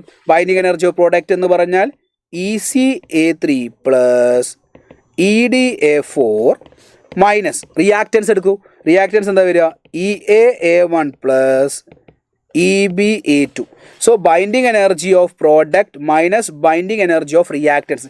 എപ്പോഴും ചോദ്യം ചെയ്യുന്ന സമയത്ത് നിങ്ങൾ ശ്രദ്ധിക്കേണ്ടത് binding energy of product binding energy per nucleon ആണോ തന്നത് നോക്കുക. ബൈൻഡിങ് എനർജി പെർ ന്യൂക്ലിയോൺ ആണ് തന്നതെങ്കിൽ നിർബന്ധമായിട്ട് നിങ്ങൾ എന്ത് ചെയ്യണം? അതിനെ മാസ് നമ്പർ കൊണ്ട് മൾട്ടിപ്പിൾ ചെയ്യണം. അതിനെ മാസ് നമ്പർ കൊണ്ട് മൾട്ടിപ്പിൾ ചെയ്യുമ്പോഴാണ് നമുക്ക് ബൈൻഡിങ് എനർജി കിട്ടുക എന്നുള്ള കാര്യം നിങ്ങൾ മനസ്സിലാക്കി വെക്കൂ. So binding energy per nucleon ആണ് നിങ്ങൾക്ക് തന്നിരിക്കുന്നതെങ്കിൽ നിർബന്ധമായിട്ടും അതിനെ മാസ് നമ്പർ കൊണ്ട് മൾട്ടിപ്പിൾ ചെയ്തിട്ട് വേണം നിങ്ങൾ അതിലേക്ക് മാറ്റാൻ. ഓക്കെ, ഈ പറഞ്ഞ കാര്യം ക്ലിയർ അല്ലേ? So binding energy per nucleon കൂടുന്നതനുസരിച്ച് nucleus become more stable. Binding energy per nucleon കൂടുന്നതനുസരിച്ച് ന്യൂക്ലിയസ് ബിക്കംസ് മോർ സ്റ്റേബിൾ ആയിരിക്കും. സോ നിങ്ങൾ ഓർക്കേണ്ട പോയിന്റ് ഇത്രയേ ഉള്ളൂ.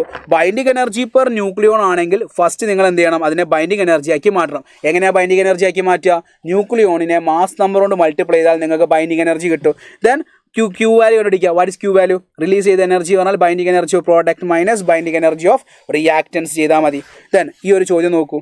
ഈ ഒരു ചോദ്യം ചോദിക്കാറുണ്ട്. 2021 നീറ്റിൻ്റെ ചോദ്യമാണ്.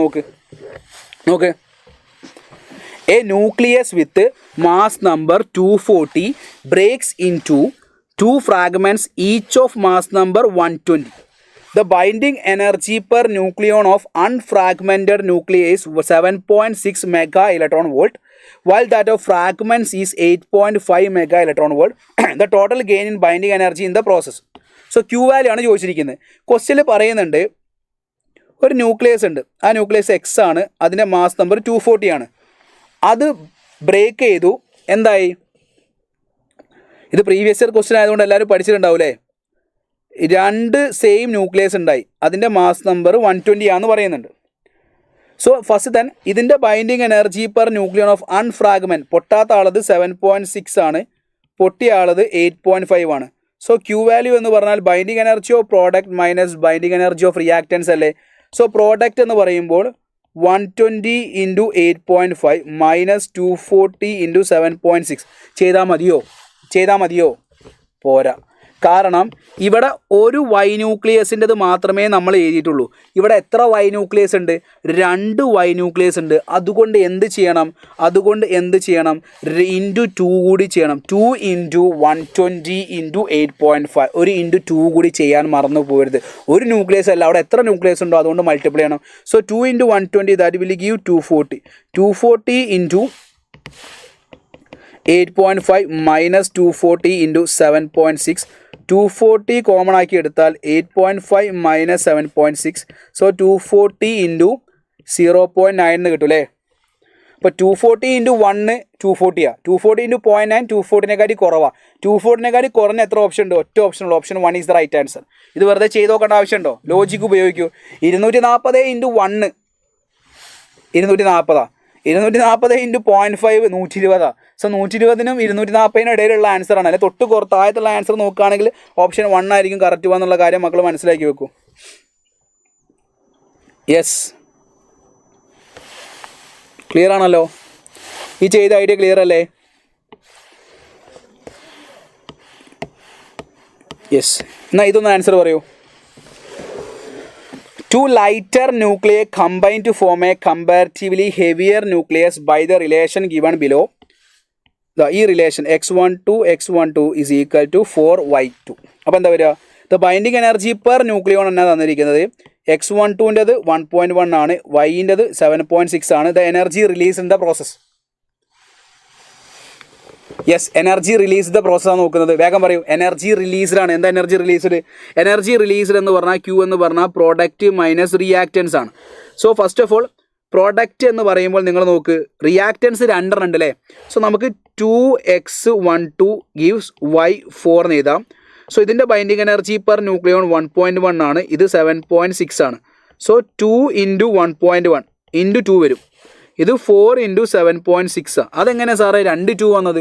ഒന്ന് ഇയാളുടെ 2, പിന്നെ 2x ഉണ്ട്, 2x ഉണ്ട്. അപ്പോൾ 2 into 2 into 1.1. അപ്പോൾ ആൻസർ എന്താ വരിക? 4 into 7.6 minus 2 into 2 4 into 1.1. So 4 common ആക്കി എടുത്താൽ 7.6 minus 1.1. 7.6 minus 1.1 എന്ന് പറയുമ്പോൾ ഒരു 1.1 ഇപ്പോൾ 7.5 വരും. ദെൻ 6.5 വരും. യെസ്, അപ്പോൾ എത്ര കിട്ടുക? 26 മെഗാ ഇലക്ട്രോൺ വോൾട്ട് എന്ന് കിട്ടും. 26 mega electron volt, right? So നിങ്ങൾ പഠിക്കേണ്ട റിസൾട്ട് എന്ന് പറഞ്ഞാൽ, to compare the stability of different nuclei we need to compare the binding energy per nucleon and not the binding energy.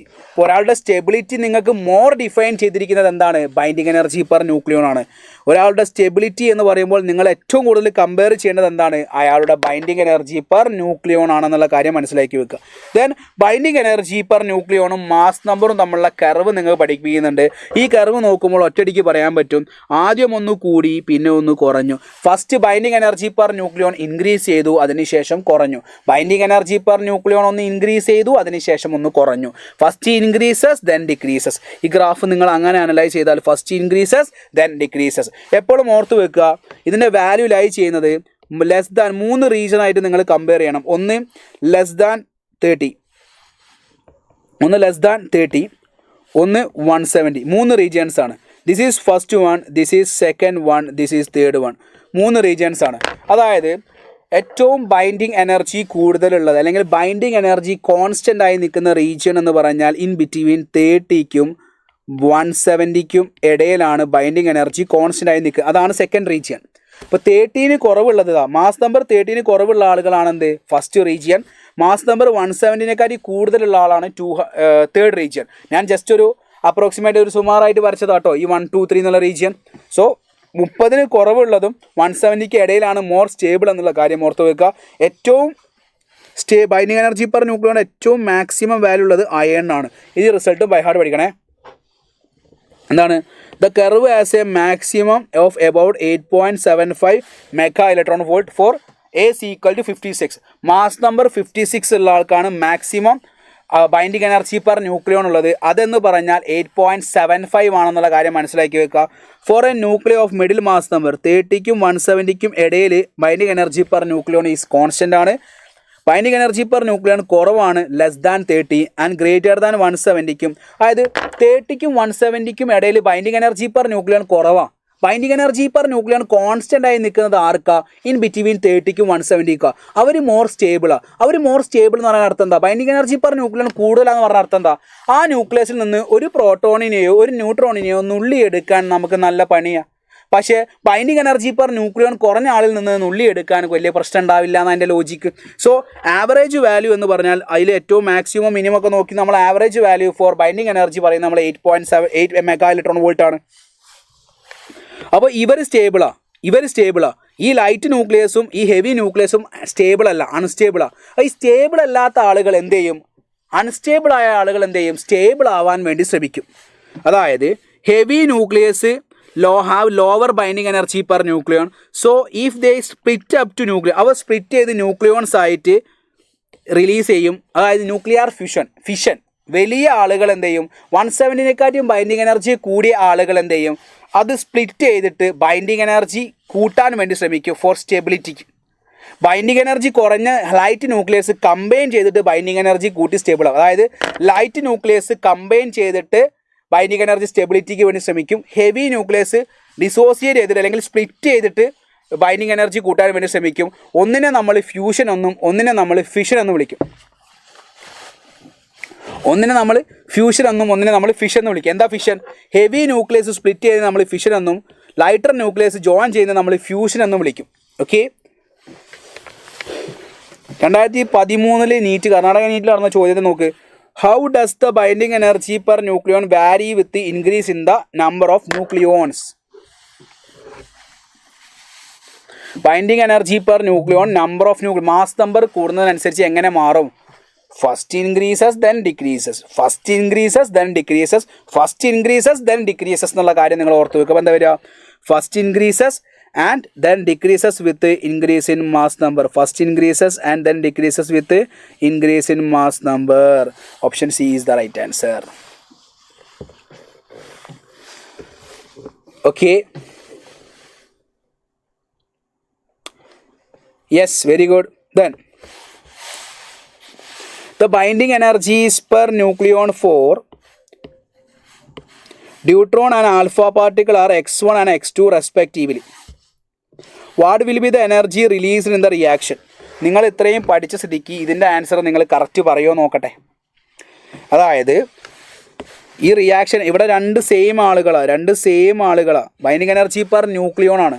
So രണ്ട് same ആളുകൾ ഉള്ളതുകൊണ്ട് ആദ്യം 2 കൊണ്ട് മൾട്ടിപ്ലൈ ചെയ്യണം. രണ്ട് സെയിം ആളുകളാണ്. ദെൻ അതിൻ്റെ mass number into binding energy per nucleon എത്രയാ? x1 ആണ്. ദെൻ ഇതാണ് product sorry reactance. Then what is product എന്ന് പറഞ്ഞാൽ 4 × x2 ആണ്. സോ Q എന്ന് പറഞ്ഞാൽ binding energy of product minus binding energy of reactant ആകുമ്പോൾ 4x2 - 4x1, 4 കോമൺ ആക്കി എടുത്താൽ x2 - x1. Answer will be option B. Yes, very good. Answer will be option B. Then next one is nuclear force. Strongest force exist in നാച്ചുറലുള്ള 4 ഫോഴ്സുകളുണ്ട്. ഏതൊക്കെയാ?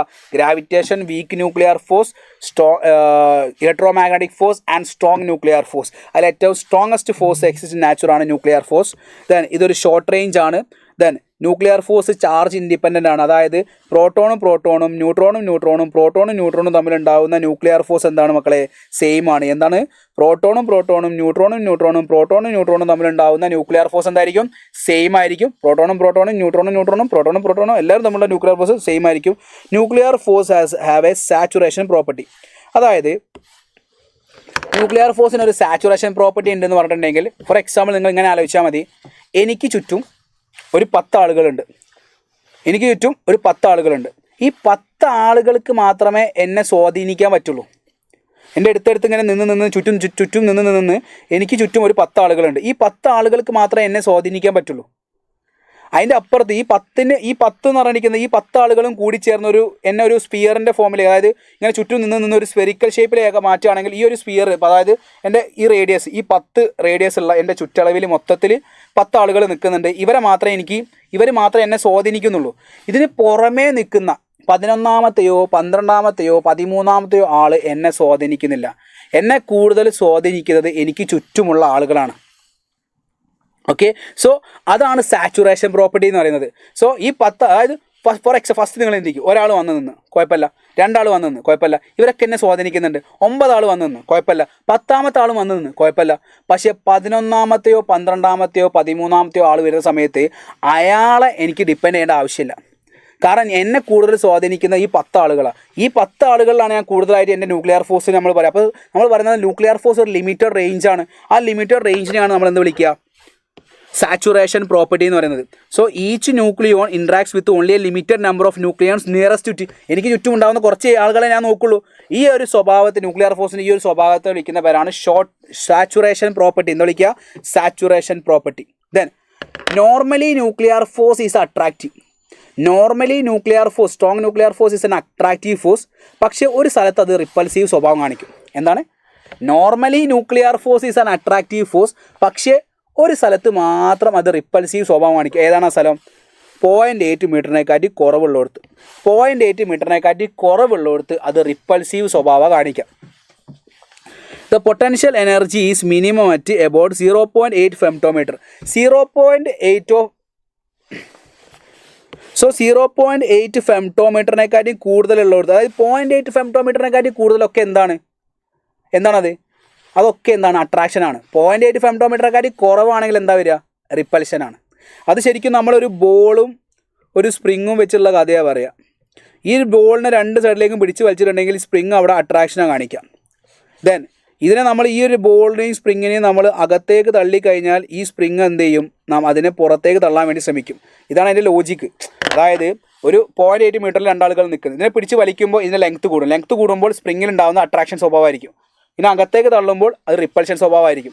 അതൊന്നും നിങ്ങൾ ബോധേടേണ്ട, നിങ്ങൾ ഇങ്ങനെ പഠിച്ചാൽ മതി. എന്താണ്? അതായത് ന്യൂക്ലിയർ ഫോഴ്സ് എന്താണ്? നോർമലി അട്രാക്ഷനാണ് സ്വഭാവം. പക്ഷേ 0.8 ഫെംറ്റോമീറ്ററേക്കാട്ടി താഴത്തേക്കാണെങ്കിൽ അത് റിപ്പൾസീവ് സ്വഭാവം കാണിക്കും. നോർമലി അത് അട്രാക്ഷനാണ്, കുറവാണ്. 0.8 കുറവാണെങ്കിൽ റിപ്പൾസീവ് ആണെന്ന് എഴുതി ഓർക്കാം കേട്ടോ.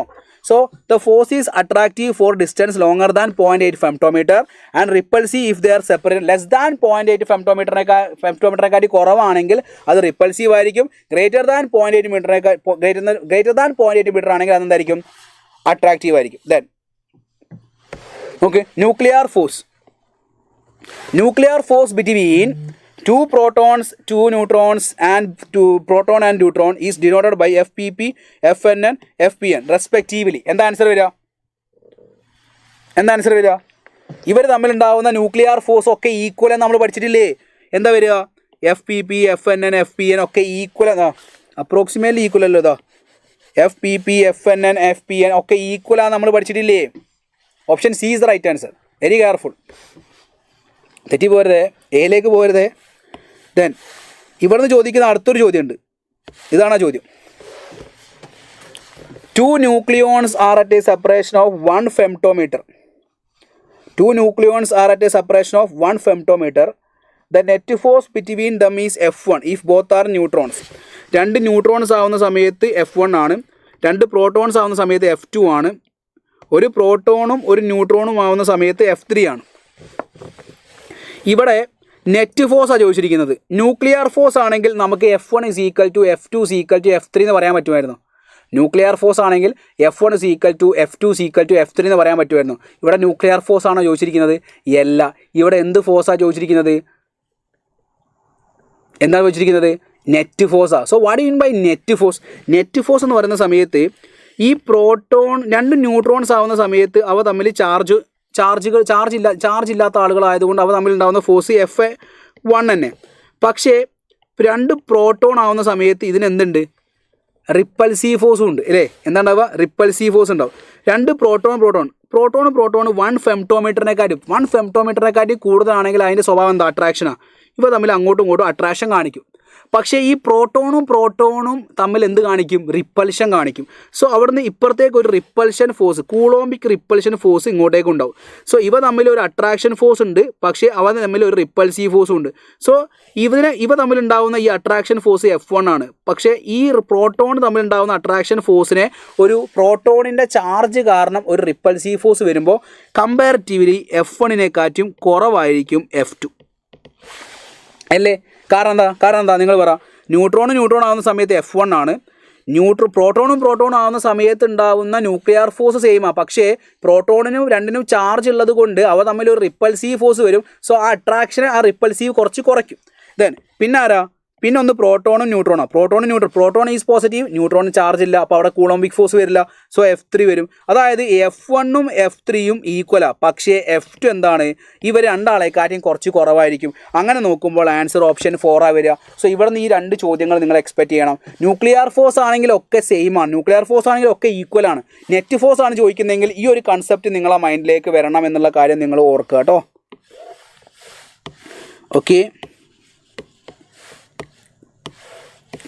സോ റേഡിയോ ആക്ടിവിറ്റി ഞാനൊന്ന് നിങ്ങളെ മൈൻഡിലേക്കൊന്ന് ഓടിച്ച് പറയാം. Alpha beta gamma D K നിങ്ങൾ എന്തായാലും ഒന്ന് നോക്കണം കേട്ടോ.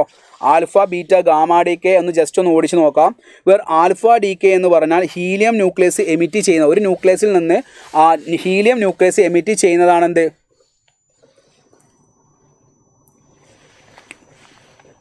റേഡിയോ ആക്ടിവിറ്റി എന്ന് പറയുന്ന സമയത്ത് നിങ്ങൾ നോക്കുക. ആൽഫ ഡി കെ ആവുന്ന സമയത്ത് ഹീലിയം ന്യൂക്ലിയസ് എമിറ്റ് ചെയ്തു എന്നാണ്. ബീറ്റ ഡി കെ ആവുന്ന സമയത്ത് ഇലക്ട്രോൺ അല്ലെങ്കിൽ പോസിട്രോൺ എമിറ്റ് ചെയ്തു എന്നാണ്. ഗാമ ഡി കെ ആണെങ്കിൽ ഹൈ എനർജി ഫോട്ടോൺ എമിറ്റ് ചെയ്തു എന്നാണ്. ഇത് നിങ്ങൾ ഡീറ്റെയിൽ ആയിട്ട് പഠിച്ചിട്ടുണ്ട്. എന്നാൽ കൂടി ഞാനൊന്ന് ജസ്റ്റ് പറയാം. കാരണം ജസ്റ്റ് ഒന്ന് കേട്ടാൽ മതി, ഭയങ്കര ഡീറ്റെയിൽ ആയിട്ട് പോകണമെന്ന് വേണ്ട.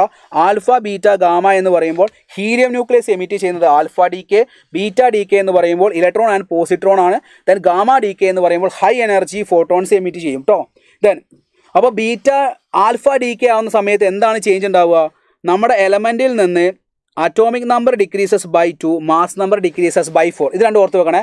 Atomic number decreases by 2, mass number decreases by 4. Alpha decay ആണെങ്കിൽ atomic number decreases by 2, mass number decreases by 4. Then beta decay രണ്ടെണ്ണം ഉണ്ട്. ബീറ്റ മൈനസും ഉണ്ട്, ബീറ്റ പ്ലസും ഉണ്ട്. എന്താ വരിക?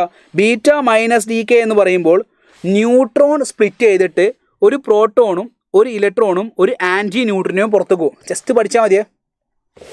ദെൻ ബീറ്റ പ്ലസ് ആണെങ്കിലോ ഒരു പ്രോട്ടോൺ സ്പ്ലിറ്റ് ചെയ്തിട്ട് ഒരു ന്യൂട്രോണും ഒരു ഇ പ്ലസും, ഇതാണ് പോസിട്രോൺ എന്ന് പറയും, ഒരു ന്യൂട്രിനും പോകും.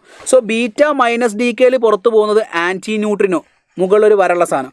ബീറ്റ പ്ലസ്സിൽ പോകുന്നത് ന്യൂട്രിനോ. So what happens? ഒരു ബീറ്റ പ്ലസ് സംഭവിച്ചാൽ എന്ത് സംഭവിക്കും? Atomic number decreases by 1. Beta minus ആണെങ്കിൽ atomic number increases by 1. Radioactivity GAB question വരുമോ സാർ? GABക്ക് ക്വസ്റ്റ്യൻ വരുമോ എന്നല്ല, ഞാനത് NCERTയിൽ radioactivity alpha beta gamma ഒന്ന് ജസ്റ്റ് പറഞ്ഞിരുന്നുണ്ട്. അതുകൊണ്ട് ജസ്റ്റ് ആൽഫ ബീറ്റ ഗാമ എന്താണെന്ന് മക്കളൊന്ന് കേൾക്കുന്നത് നല്ലതാണ്. So electron and positrons are particle and antiparticle pair. They are identical in mass, their charges are equal in magnitude of opposite. So beta minus ആവുന്ന സമയത്ത് atomic number increases by 1, beta plus ആവുന്ന സമയത്ത് atomic number decreases by 1. Mass നമ്പറിൽ ഒരു മാറ്റവും ഇല്ല. Gamma D K ആവുന്ന സമയത്ത് അറ്റോമിക് നമ്പറും മാസ് നമ്പറിലും ഒരു മാറ്റവും ഇല്ല എന്നുള്ള കാര്യം ഓർത്ത് വെക്കുക. ദെൻ ഇവിടെ ബീറ്റ പ്ലസ് ആവുന്ന സമയത്ത് പുറത്തേക്ക് പോകുന്നത് ആര്?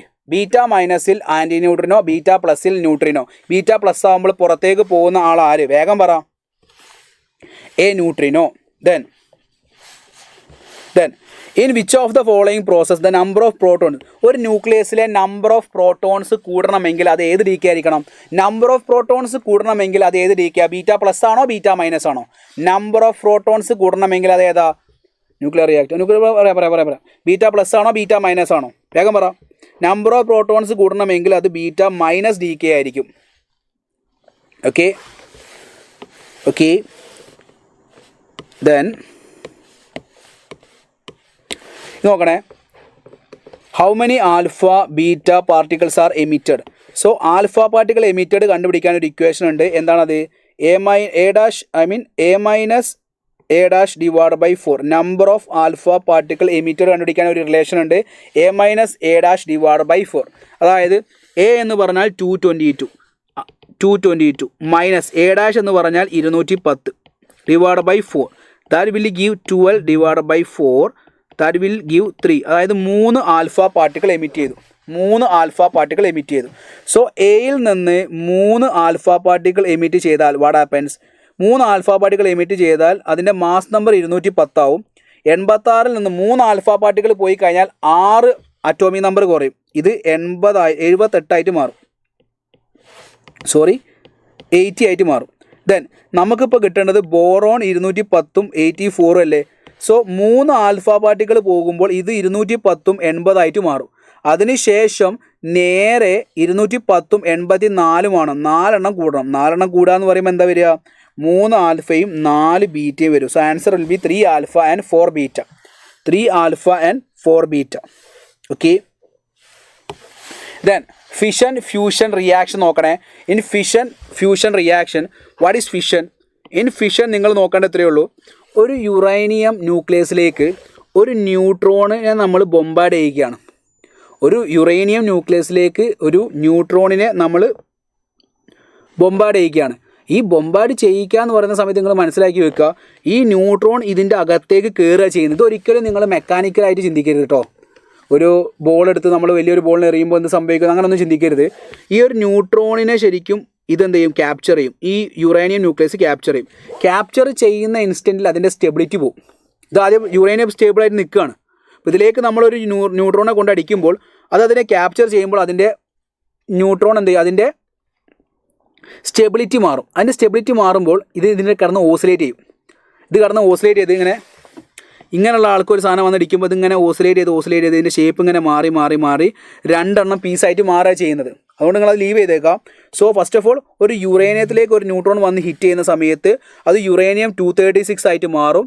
ദെൻ അത് ഓസിലേറ്റ് ചെയ്തിട്ടാണ് അത് മാറുന്നതെന്നൊന്നും നിങ്ങൾ ചിന്തിക്കേണ്ട. ജസ്റ്റ് അതിൻ്റെ റിസൾട്ട് പഠിച്ചു വെക്കുക. അത് ബേരിയം 144-ഉം ക്രിപ്റ്റോൺ 89-ഉം 3 ന്യൂട്രോൺസും ആയിട്ട് മാറും. ഈ റിസൾട്ട് പഠിക്കണം, ഇത് ചോദിച്ചിട്ടുണ്ട്. സോ ഒരു യുറേനിയം 235-ലേക്ക് ഒരു ന്യൂട്രോൺ വന്ന് ഹിറ്റ് ചെയ്യുമ്പോൾ അത് 236-ഉം യുറേനിയം ആയിട്ട് മാറും.